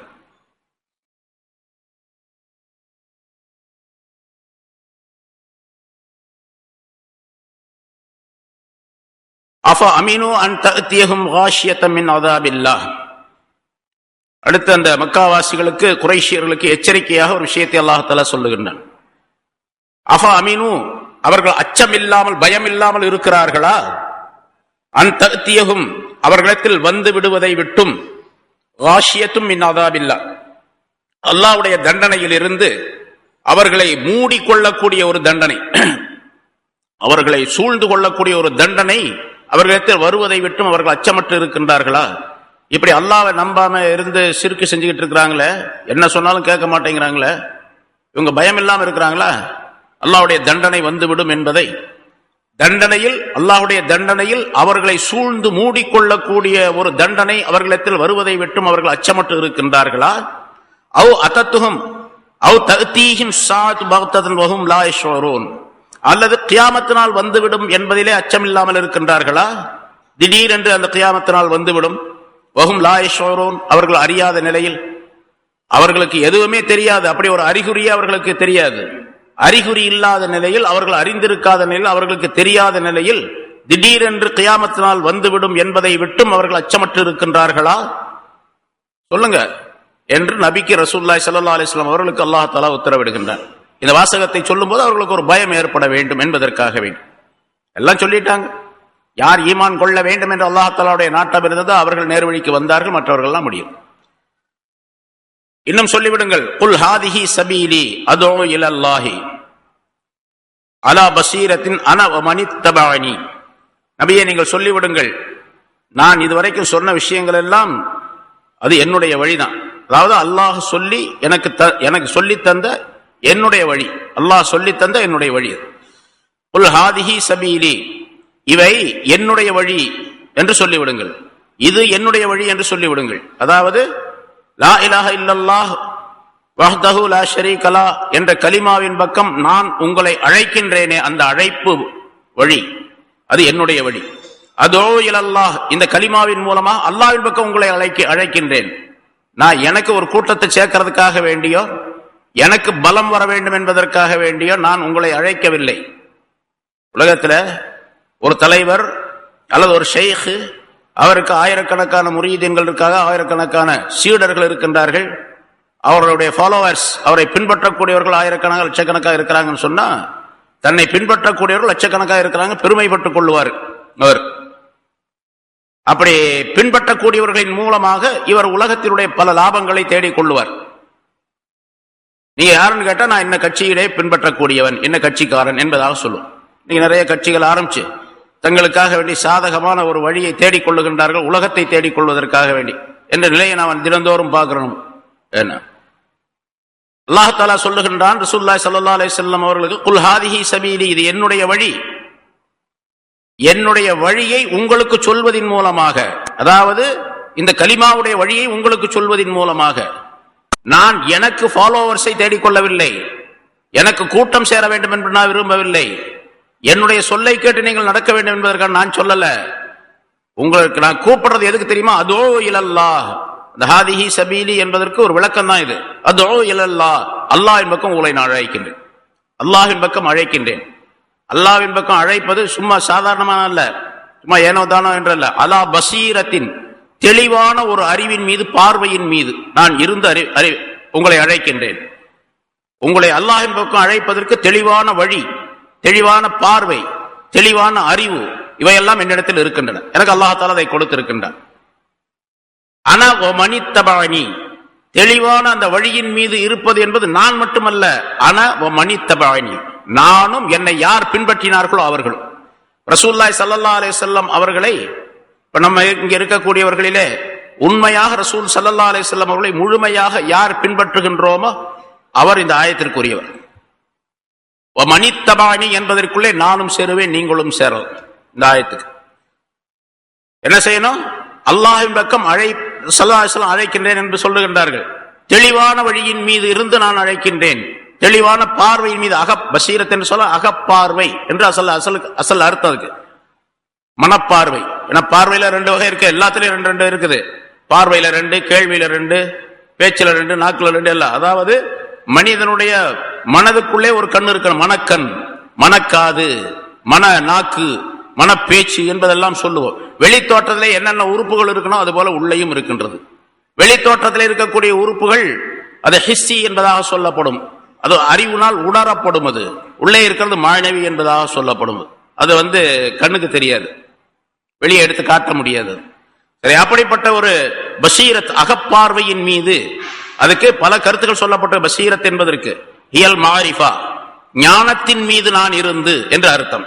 அல்லது அலா யகீனின், உறுதியின் மீது நான் இருந்து கொண்டு உங்களை நான் அல்லாஹ்வின் பக்கம் அழைக்கின்றேன்.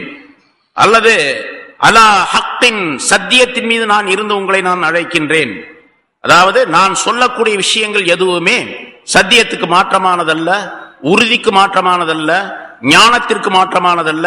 அப்படிப்பட்ட நிலையிலே உங்களை நான் அழைக்கின்றேன் அல்லாஹ்வின் பக்கம், நானும் என்னை சார்ந்தவர்களும். மனித்தபாணி, என்னை யார் பின்பற்றினார்களோ அவர்களும் என்பதாக சொல்லப்பட்டிருக்கு. அல்லாஹ் தஆலா இங்கே குறிப்பிடுகின்றார். அதாவது ரசூலுல்லாஹி ஸல்லல்லாஹு அலைஹி வஸல்லம் அவர்களும் என்ன சொல்ல போனா மனித்தபாணி அப்படிங்கறதுல எல்லாரும் சேருவோம். இருந்தாலும் குறிப்பாக ரசூலுல்லாஹி ஸல்லல்லாஹு அலைஹி வஸல்லம் அவர்களுக்கு இந்த ஆயத்து இறக்கி வைக்கப்படும் பொழுது எந்த சஹாபாக்கள் இருந்தார்களோ, எந்த மூமின்கள் இருந்தார்களோ அவர்களை குறிப்பாக இந்த வாசகம் குறிப்பிடுகின்றது. நானும் என்னை பின்பற்றியவர்களும் என்று சொன்னால் சஹாபாக்களை அல்லாஹ் தஆலா குறிப்பிடுகின்றான் என்பதாக விளக்கப்படுகின்றது. ஆகவே சஹாபாக்கள் இந்த ஆயத்திற்கு மிக தகுதி பெற்றவர்களாக இருக்கின்றார்கள். அதற்கு பிறகு யார் ரசூலுல்லாஹி ஸல்லல்லாஹு அலைஹி வஸல்லம் உடைய அந்த தெளிவான வழியின் மீது, சத்திய வழியின் மீது அமைந்திருக்கின்றார்களோ அவர்கள் எல்லாம் அதிலே சேருவார்கள் என்ற கருத்தும் விளக்கப்படுகின்றது. குல் ஹாதிஹி சபீலி வ அதூ இலல்லாஹி அலா பஸீரத்தின் வ அன வ மன் இத்தபஅனி என்ற இந்த ஆயத்து சூஃபியாக்கள் நிறைய பயன்படுத்துவார்கள், சொல்லுவார்கள். சூஃபியாக்கள் ஒவ்வொருவரும் தாங்கள் எந்த நிலையிலே இருக்கின்றார்களோ, எந்த தஸவ்வுஃபுடைய அந்த சுலூக் வழியிலே அவர்கள் தங்களை ஈடுபடுத்திக் கொண்டிருக்கின்றார்களோ அதற்கு தகுந்த மாதிரி இந்த ஆயத்திற்குரிய விளக்கங்கள் சொல்லுவார்கள்.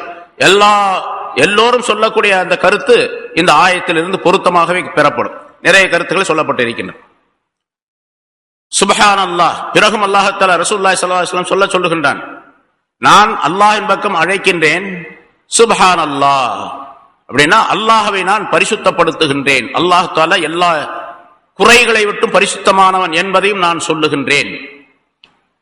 மக்கா வாசிகளுக்கு சொல்லும் பொழுது இதை அல்லாஹ் தஆலா கட்டாயமாக சொல்ல வேண்டும் என்பதாக சொல்லி காட்டுகின்றான். ஏன்னா அவங்க அல்லாஹ் என்பவன் மற்ற தெய்வங்களை போல் மற்ற தெய்வங்களை கருத்திலே கொண்டு அவர்கள் அல்லாஹ் இப்படித்தான் இருப்பான் என்று பலவிதமான குற்றச்சாட்டுகளை, குறைகளை அல்லாஹ் தஆலா மீது சுமத்துகின்றார்கள். அந்த குறைகள் எதுவுமே இல்லாதவனாக அல்லாஹ் இருக்கின்றான். சுப்ஹானல்லாஹ், அல்லாஹ் எந்த குறையும் கிடையாது, இல்லாதவன். சுப்ஹானல்லாஹ் என்று சொன்னால் அல்லாஹ், உங்களை நான் அல்லாஹ்வின் பக்கம் அழைக்கின்றேன். வ உனஸ்ஸிஹு தன்ஸீஹன் அனிஷ்ஷுரகா, நீங்கள் செய்யக்கூடிய வணங்கக்கூடிய அந்த இணையாளர்களை விட்டும் துணைகளை விட்டும் அல்லாஹ்வை நான் பரிசுத்தப்படுத்துகின்றேன். அல்லாஹ் எல்லா குறைகளை விட்டும் பரிசுத்தமானவன். சுப்ஹானல்லாஹ் என்று சொன்னா அல்லாஹ்வை நான் பரிசுத்தப்படுத்துகிறேன் அப்படின்னு அர்த்தம். ஒருத்தர் கேட்டாரு, அல்லாஹ் என்ன அழுக்கா இருக்கிறானா பரிசுத்தப்படுத்துறதுக்கு அப்படின்னு கேட்டார். அல்லாஹ் அழுக்கா இருக்கிறது பரிசுத்தப்படுத்துறது அர்த்தம் அல்ல. அதுக்கு முன்னாலே சொல்லி இருக்கிறேன். அல்லாஹு தஆலா, அதாவது நான் சுப்ஹானல்லாஹ் என்று நாம் யாராவது ஒருவர் சொல்லும் பொழுது அல்லாஹுக்கு எந்த விதமான இணையும் கிடையாது, துணையும் கிடையாது, எந்த விதமான குறையும் கிடையாது என்ற இந்த தவறான நிலைகள் அனைத்தை விட்டும் அல்லாஹ்வை நான் பரிசுத்தப்படுத்துகின்றேன் என்பதாக அர்த்தம். அதே கருத்தை வலியுறுத்தி தான் அடுத்த வாசகத்தில் அல்லாஹ் தஆலா சொல்றார், வமா அன மினல் முஷ்ரிகீன், நான் முஷ்ரிக்குகளில் உள்ளவன் அல்லன், இணை வைக்கக்கூடியவர்களில் உள்ளவனாக நான் இல்லை என்பதாக நபியை நீங்கள் சொல்லிவிடுங்கள் என்று அல்லாஹ் தஆலா சொல்லுகின்றார். அடுத்து வமா அர்சல்னா மின் கப்லிக இல்லா ரிஜாலன் நூஹி இலைஹிம் மின் அஹ்லில் குரா, நபியே உமக்கு முன்னால் நாம் தூதர்களாக அனுப்பியது ஆண்களை தவிர வேறு எவரையும் தூதர்களாக நாம் அனுப்பவில்லை. நூஹி இலைஹிம் மின் அஹ்லில் குரா, அவர்களின் பக்கம் நாம் வஹி அறிவிக்கக்கூடிய ஆண்களாகவே தவிர வேறு எவரையும் நாம் அனுப்பவில்லை. மின் அஹ்லில் குரா, ஊர்கள் உடையவர்களிலிருந்து, பட்டணம் உடையவர்கள். குரா என்பது கரியா என்பதற்கு பன்மை வார்த்தை இருந்தாலும் இந்த இடத்துல பட்டணம் என்பதாக சொல்லப்பட வேண்டும் என்பதாக எல்லா முஃபஸிர்களும் ஒருமித்து கருத்தை கூறுகின்றார்கள். காரணம் என்று சொன்னால், முன்னால ஒரு கருத்து சொல்லப்பட்டிருக்கு, இந்த சூரா யூசுஃபுடைய போன வாரம் அதுக்கு முதல் வாரம் சொல்லப்பட்டது. அல்லாஹ் தஆலா ஒரு நபியை அனுப்பி வைப்பதாக இருந்தால் சின்ன கிராமத்திலே உள்ளவரை நபியாக ஆக்க மாட்டான். அந்த பகுதியிலே எது பட்டணமாக இருக்கின்றதோ, பெரிய ஊராக இருக்கின்றதோ, அந்த காலத்திலே உள்ள நாகரீகம் வளர்ந்த ஊராக எது இருக்கின்றதோ அந்த ஊர்ல தான் அல்லாஹ் தஆலா நபியை அனுப்பி வைப்பான், ரசூலை அனுப்பி வைப்பான். சின்ன சின்ன கிராமங்களை நபி அனுப்ப மாட்டான். அரபு நாட்டில் மிக பெயர் பெற்ற மிகச் சிறந்த ஒரு பட்டணமாக இருந்தது மக்கா பட்டணம். அதனால ரசூலுல்லாஹி ஸல்லல்லாஹு அலைஹி வஸல்லம் மக்காவிலே அல்லாஹ் தஆலா பிறக்கச் செய்தான். அதுபோன்று எல்லா நபிமார்களும் அப்படித்தான். யாக்கூப் அலைஹிஸ்ஸலாம் சம்பந்தமாக வரக்கூடிய நேரத்தில் அந்த விளக்கம் சொல்லப்பட்ட போன வாரம் அதுக்கு முதல் வாரம் சொன்னோம். கண்ணான் என்ற ஒரு கிராமத்தில் இருந்தார்கள், நீங்க போய் அங்கிருந்து அழைச்சிட்டு வாங்க அப்படின்னு சொன்னாங்களா இல்ல? யூசுப் அலைஹிஸ்ஸலாம் அவங்க தந்தையும் மக்களை எல்லாம் அழைச்சிட்டு வாங்க அப்படின்னு சொன்னாங்க. அங்க போனாங்க, கூட்டு வந்தாங்க, எகிப்து பட்டணத்துக்கு கூட்டு வந்தாங்க. அப்ப அவங்க கிராமத்தில் இருந்திருக்கிறாங்களே அப்படின்னு ஒரு கேள்வி வருது. அதுக்கு பதிலும் சொல்லி இருக்கிறோம் முன்னால. யாக்கூப் அலைஹிஸ்ஸலாம் அவர்களும் அவருடைய மக்களும் அவருடைய குடும்பத்தினரும் அந்த கிராமத்தில் இருந்தது, கண்ணான் என்ற அந்த கிராமத்தில் இருந்தது தற்காலிகமாக. ஆரம்பத்திலிருந்து அந்த ஊர்ல அவங்க கிடையாது. அவர்கள் நிறைய கால்நடைகள் வைத்துக் கொண்டு இருந்தார்கள். ஆடு மாடு ஒட்டகங்கள் நிறைய இருந்தன அவர்களிடத்தில். அதை மேய்ப்பதற்காக வேண்டி, அதை கட்டுவதற்காக வேண்டி, அதை வளர்ப்பதற்காக வேண்டி உள்ள வசதி பட்டணத்தில் அவர்கள் இருந்த பட்டணத்திலே கிடையாது, ஷாம் நாட்டிலே கிடையாது. அதனால கண்ணான் என்ற ஊருக்கு போய் அங்கே குடியேறினார்கள் ஹஜ்ரத் யாக்கூப் அலைஹிஸ்ஸலாம் அவர்கள். ஷாம் நகரில் தான் இப்ராஹிம் அலைஹிஸ்ஸலாம் இருந்தாங்க. முதல்ல பக்தாதுல இருந்தாங்க, ஈராக்ல இருந்தாங்க. இப்ராஹிம் அலைஹிஸ்ஸலாம் ஈராக்கில் இருந்த பிறகுதான் ஷாம் நகருக்கு போனாங்க. ஷாம்லே வாழ்ந்திருக்கக்கூடிய நேரத்தில் தான் அவர்களுக்கு அந்த குழந்தைகள் பிறந்தன. அதாவது இஸ்மாயில் அலைஹிஸ்ஸலாம், இஸ்ஹாக் அலைஹிஸ்ஸலாம் பிறந்தார்கள். அவர்களும் அங்கேதான் வாழ்ந்தார்கள், வளர்ந்தார்கள். யாக்கூப் அலைஹிஸ்ஸலாம் அவர்களும் அங்கேதான் பிறந்தார்கள், வளர்ந்தார்கள். பிறகு அவர்களுக்கு கால்நடை செல்வங்கள் அதிகமாக அல்லாஹ் தஆலா கொடுத்த பொழுது அதை வளர்ப்பதற்காக, பராமரிப்பதற்காக கண்ணா என்ற ஊருக்கு குடிபெயர்ந்து போனார்கள். ஆனால் நபியாக அவர்கள் ஆக்கப்பட்டது பட்டணத்துல. அதனால பட்டணத்தை தவிர வேறு எந்த இடத்திலும் ஒரு நபியை அனுப்ப மாட்டான் அல்லாஹ் தஆலா. பட்டணம் நாகரிகம் வளரக்கூடிய ஒரு ஊர், நாகரிகம் தெரியக்கூடிய ஒரு ஊர். பொதுவாக இன்றும் நாம் பார்க்கின்றோம், கிராமப்புறங்களிலிருந்து பட்டணத்திற்கு வந்தால் ஒரு நாகரிகமாக வாழக்கூடிய ஒரு சூழ்நிலையை கற்றுக்கொள்ளுகின்றார்கள், பார்க்கிறோம். நம்ம மெட்ராஸை விட்டுருங்க, பொதுவாக உலக நாடுகள் அனைத்திலும் நம்ம பார்க்கிறோம். மெட்ராஸில் தெருவில் இருக்கிறாங்களே, செந்தில் பொந்துட்டு இருக்காங்களே, தெருவில் படுத்திருக்காங்களே, மூட்டை முடிச்சோட பேரம்பேத்தியோட படுத்திருக்காங்களே அப்படின்லாம் கேட்காதீங்க. அது வேற விஷயம். அது அவங்களுடைய இயல்பான ஒரு நிலை, அது தவறான நிலை. அது நபியை அல்லாஹ் தஆலா அனுப்புவது ஒரு பட்டணத்தை தான் அனுப்புவோம். அதே அல்லாஹ் தஆலா இங்கே சொல்லுகின்றான், மின் அஹ்லில் குரா. அதனால மின் அஹ்லில் குரா என்பதுக்கு மின் அஹ்லில் அம்சார், நகரங்கள் உள்ளவர்கள், நகரம் உடையவர்களில் இருந்தே தவிர நாம் ரசூலை, உமக்கு முன்னால் எந்த ரசூலையும் அனுப்பவே இல்லை என்று அல்லாஹ் தஆலா சொல்லுகின்றான். ரெண்டு விஷயம் சொல்லுகின்றான். ரசூலாக அனுப்பப்படக்கூடியவர் ஆணாக இருப்பார், பட்டணவாசியாக இருப்பார். இந்த ரெண்டு நிலையிலே தவிர வேறு எந்த தூதரையும் உமக்கு முன்னால் நாம் அனுப்பவில்லை என்று அல்லாஹ் தஆலா சொல்லுகின்றான். அதாவது இதுல பல கருத்துக்கள் இருக்கின்றன. ஒன்று, ரிஜால், ஆண்களை தவிர வேற யாரையும் நபியாக அனுப்பவில்லை அப்படின்னு சொன்னா மனிதர்களைத்தான் நபியாக அனுப்பி இருக்கின்றோம். ஆண்களை தவிர என்று சொன்னால் பெண்களை நபியாக அனுப்பவில்லை. பெண்கள் யாரும் நபி கிடையாது. அப்ப மூசா அலைஹிஸ்ஸலாத்துடைய தாயாருக்கு வஹைனா இலா உம்மி மூசான்னு வருது. மூசா அலைஹிஸ்ஸலாத்துடைய தாயாருக்கு நாம் வஹை அறிவித்தோம் அப்படின்னு சொல்றான் அல்லாஹ் தஆலா. அப்படின்னா ஒரு உள்ளுணர்வை ஏற்படுத்தினோம் அப்படிங்கிற அர்த்தம். ஜிப்ரீல் அலைஹிஸ்ஸலாத்து வந்து சொல்லி அவங்க இது பண்ணல அப்படின்னு அர்த்தம் அல்ல. எப்படி நபிமார்களுக்கெல்லாம் வஹை ஜிப்ரீல் அலைஹிஸ்ஸலாம் கொண்டு வர்றாங்களோ அந்த மாதிரி வஹை கொண்டு வந்தாங்க அப்படின்னு அர்த்தம் அல்ல. அல்லாஹ் தஆலா அவர்களுக்கு ஒரு இல்ஹாம், மனோ எண்ணத்தை உண்டாக்கினான் என்பதாக அந்த எண்ணம் உறுதியாக ஆக்கப்பட்டது. அதே போன்று மரியம் அலைஹிஸ்ஸலாம் அவர்களுக்கு அல்லாஹ் தஆலா போட்டான். ஜிப்ரீல் அலைஹிஸ்ஸலாம் வந்தாங்க, சொன்னாங்க, ஊதுனாங்க, குழந்தை உண்டானது என்றெல்லாம் வருகின்றது. குர்ஆன் சூரத்துல் மரியம் விளக்கம் அல்லாஹ் தஆலா சொல்லுகின்றான். இதுவெல்லாம் அந்த பெண்மணி நபியாக இருந்தார் என்பதற்கு ஆதாரம் கிடையாது. நபி அப்படி சொன்னா சட்டங்கள் கொண்டு வரப்பட வேண்டும், அடிக்கடி வந்து போக வேண்டும், அல்லாஹ் என்ன சொல்றான் அதை கொண்டு வந்து கொடுக்க வேண்டும். இவர்கள் என்ன கேள்வி கேட்கின்றார்களோ, சந்தேகம் வருகின்றதோ அதையெல்லாம் அல்லாஹ் தஆலாவில் கொண்டு போய் சேர்த்ததுக்கு பதில் கொண்டு வர வேண்டும் என்றெல்லாம் நிலை. அப்படிப்பட்ட நிலை அந்த பெண்மணியத்தில் கிடையாது. மரியம் அலைஹிஸ்ஸலாம் அவர்கள் இதில் கிடையாது. அதனால மரியம் அலைஹிஸ்ஸலாத்துக்கு சொன்னது மூசா அலைஹிஸ்ஸலாத்துடைய தாயாருக்கு சொன்னது. அப்படி பார்த்தா வஹைனா இலன் நஹ்லி அப்படின்னு வருது. தேனீக்கு நாம் வஹை அறிவித்தோம் அப்படின்னு அல்லாஹ் தஆலா சொல்றோம். வஹா ரப்புக இலன் நஹ்லி, வஹா ரப்புக இலன் நஹ்லி என்று வருகின்றது. உம்முடைய ரப்பு தேனீக்கு வஹை அறிவித்தான் என்பதாக. இப்ப தேனியும் ஒரு ரசூலா போயிடுச்சு அப்படின்னு அர்த்தம். அப்படி அல்ல, அந்த உள்ளுணர்வை ஏற்படுத்தினான் என்பதாக கருத்து. அது முதல் விளக்கம். இல்லா ரிஜாலன், ஆண்களை தவிர பெண்கள் நபியாக கிடையாது. இரண்டாவது, மலக்குகள் யாரும் நபியா இல்ல, மனிதர்கள் தான் நபியாக ஆக்கப்பட்டிருக்கின்றார்கள். மனிதர்கள் மட்டுமே நபியாக ஆக்கப்பட்டது, ரசூலாக ஆக்கப்பட்டதின் காரணமாக இந்த ஆயத்திலிருந்து பெறப்படக்கூடிய ஒரு கருத்து, மலக்குகளை விட மனிதர்கள் உயர்ந்தவர்கள் என்பது. அல்லாஹ் தஆலா தன்னுடைய ரசூலாக ஆக்கிக் கொள்வதற்கு தேர்ந்தெடுத்துக் கொண்ட ஒருவர் யார் என்று சொன்னால் அவர் மனிதராகத்தான் இருக்க வேண்டுமே தவிர மலக்காக இருக்க முடியாது.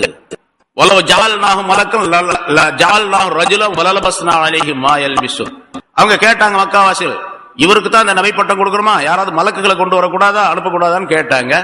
அல்லாஹ் தஆலா சொல்லுகிறான், வலவ் ஜஅல்நாஹு மலக், அந்த ரசூலை மலக்காக நாம் ஆக்கினால் லஜஅல்நாஹு ரஜுலன், அவரையும் மனிதராக ஆக்கித்தான் ரசூலாக ஆக்குவோம்.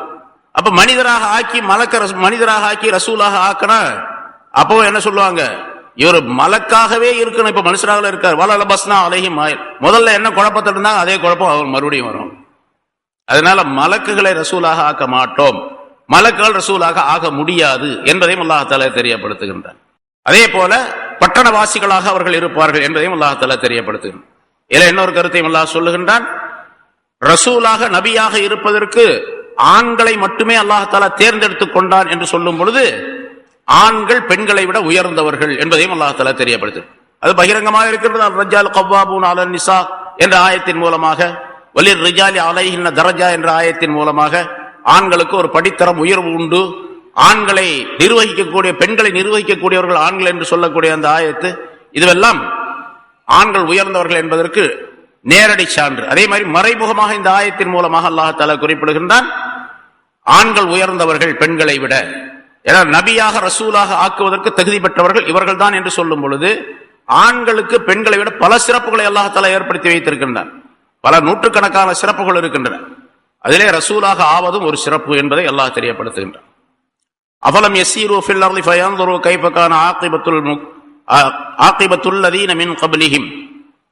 இவர்கள் பூமியிலே, இந்த மனிதர்கள் மறுக்கக்கூடியவர்கள், இந்த ஆயத்துக்களை மறுக்கக்கூடியவர்கள், இணை வைத்துக் கொண்டிருக்கக்கூடியவர்கள், ரசூலை மறுக்கக்கூடியவர்கள், இந்த குஃபார்கள் முஷ்ரிக்குகள், பூமியிலே அவர்கள் பிரயாணம் செய்து பார்க்க கூடாதா? அவலம் யஸீரு ஃபில் அர்தி ஃபயன்துரு, பூமியிலே பிரயாணம் செய்து அவர்கள் கவனித்து பார்க்க கூடாதா? கைஃப கான ஆகிபத்துல் லதீன மின் கப்லிஹிம், இவர்களுக்கு முன்னால் உள்ளவர்களுடைய இறுதி முடிவு என்ன ஆயிற்று என்று பார்க்க கூடாதா? அவர்கள் எல்லாம் எப்படி நபிமார்களுடைய சொல்லை கேட்காதவர்களை எப்படி நாம் அழித்திருக்கின்றோம் என்பதை இவர்கள் பார்க்க கூடாதா? முன்னால பல ஆயத்துக்கள் இது மாதிரி சொல்லப்பட்டிருக்கின்றன. வல தாருல் ஆகிரத்தி கைருல் லில்லதீன யத்தகூன் அஃபலா தஅகிலூன். யார் அல்லாஹ்வை பயந்து வாழுகின்றார்களோ அப்படிப்பட்டவர்களுக்கு, தங்களை தற்காத்துக் கொண்டு, அதாவது தீமைகளை விட்டும் தற்காத்துக் கொண்டு வாழுகின்றார்களோ அப்படிப்பட்டவர்களுக்கு தாருல் ஆகிரா, மறுமை வீடு மிகச் சிறந்ததாகும். அஃபலா தஅகிலூன், நீங்கள் சிந்திக்க கூடாதா?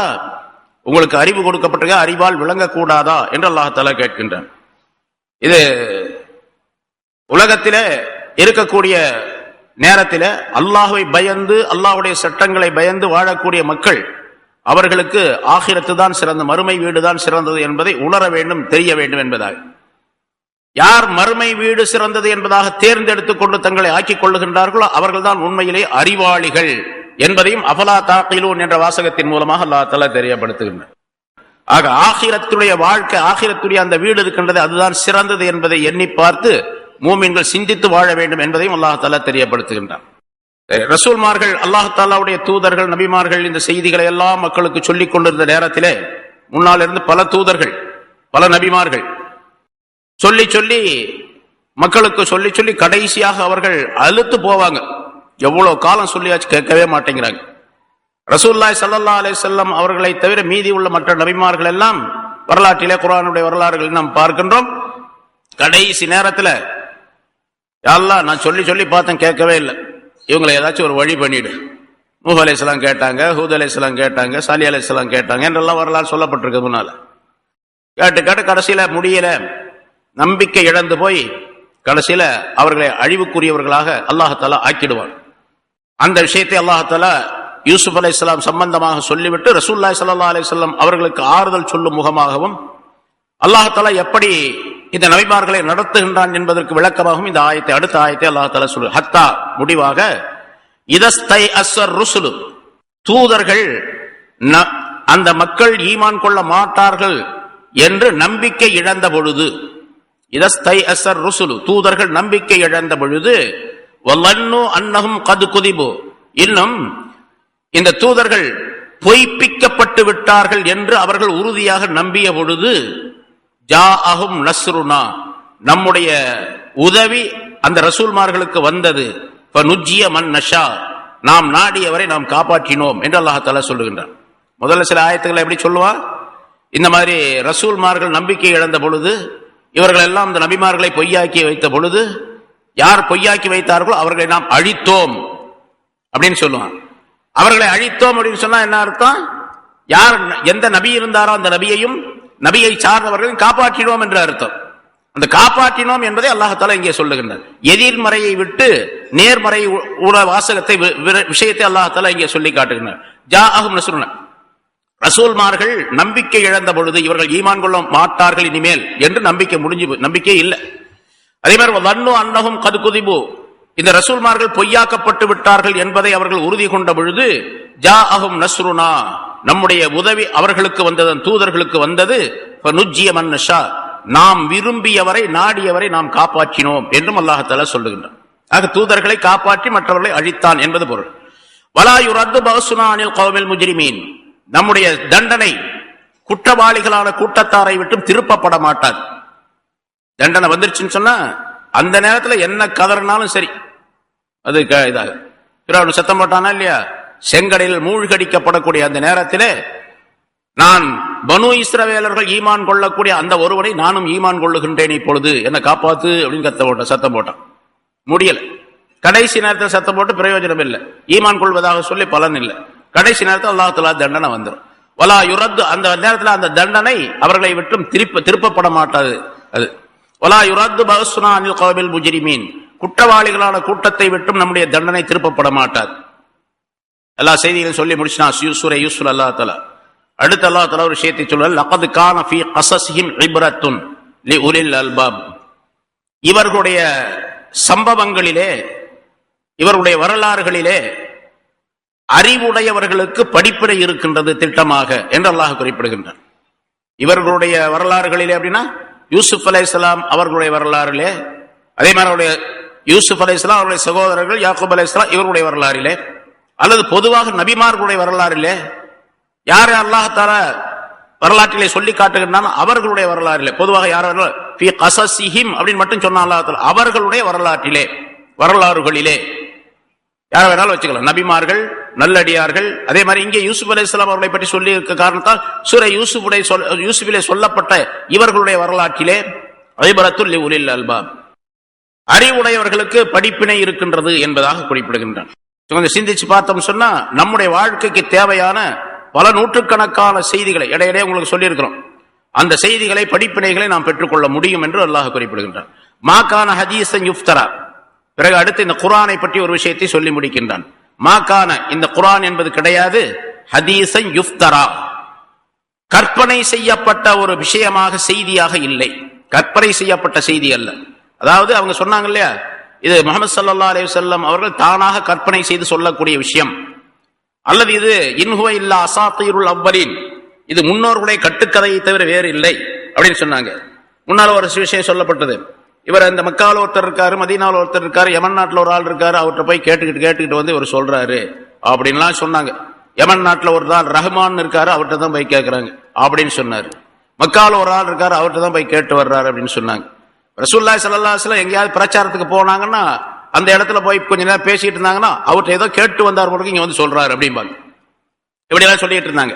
அல்லாஹ் தஆலா அதற்கு பதில் சொல்லுகிறான், மாகான ஹதீஸன் யுஃப்தரா, இட்டுக்கட்டப்படக்கூடிய கற்பனை செய்யப்படக்கூடிய ஒரு ஹதீஸ்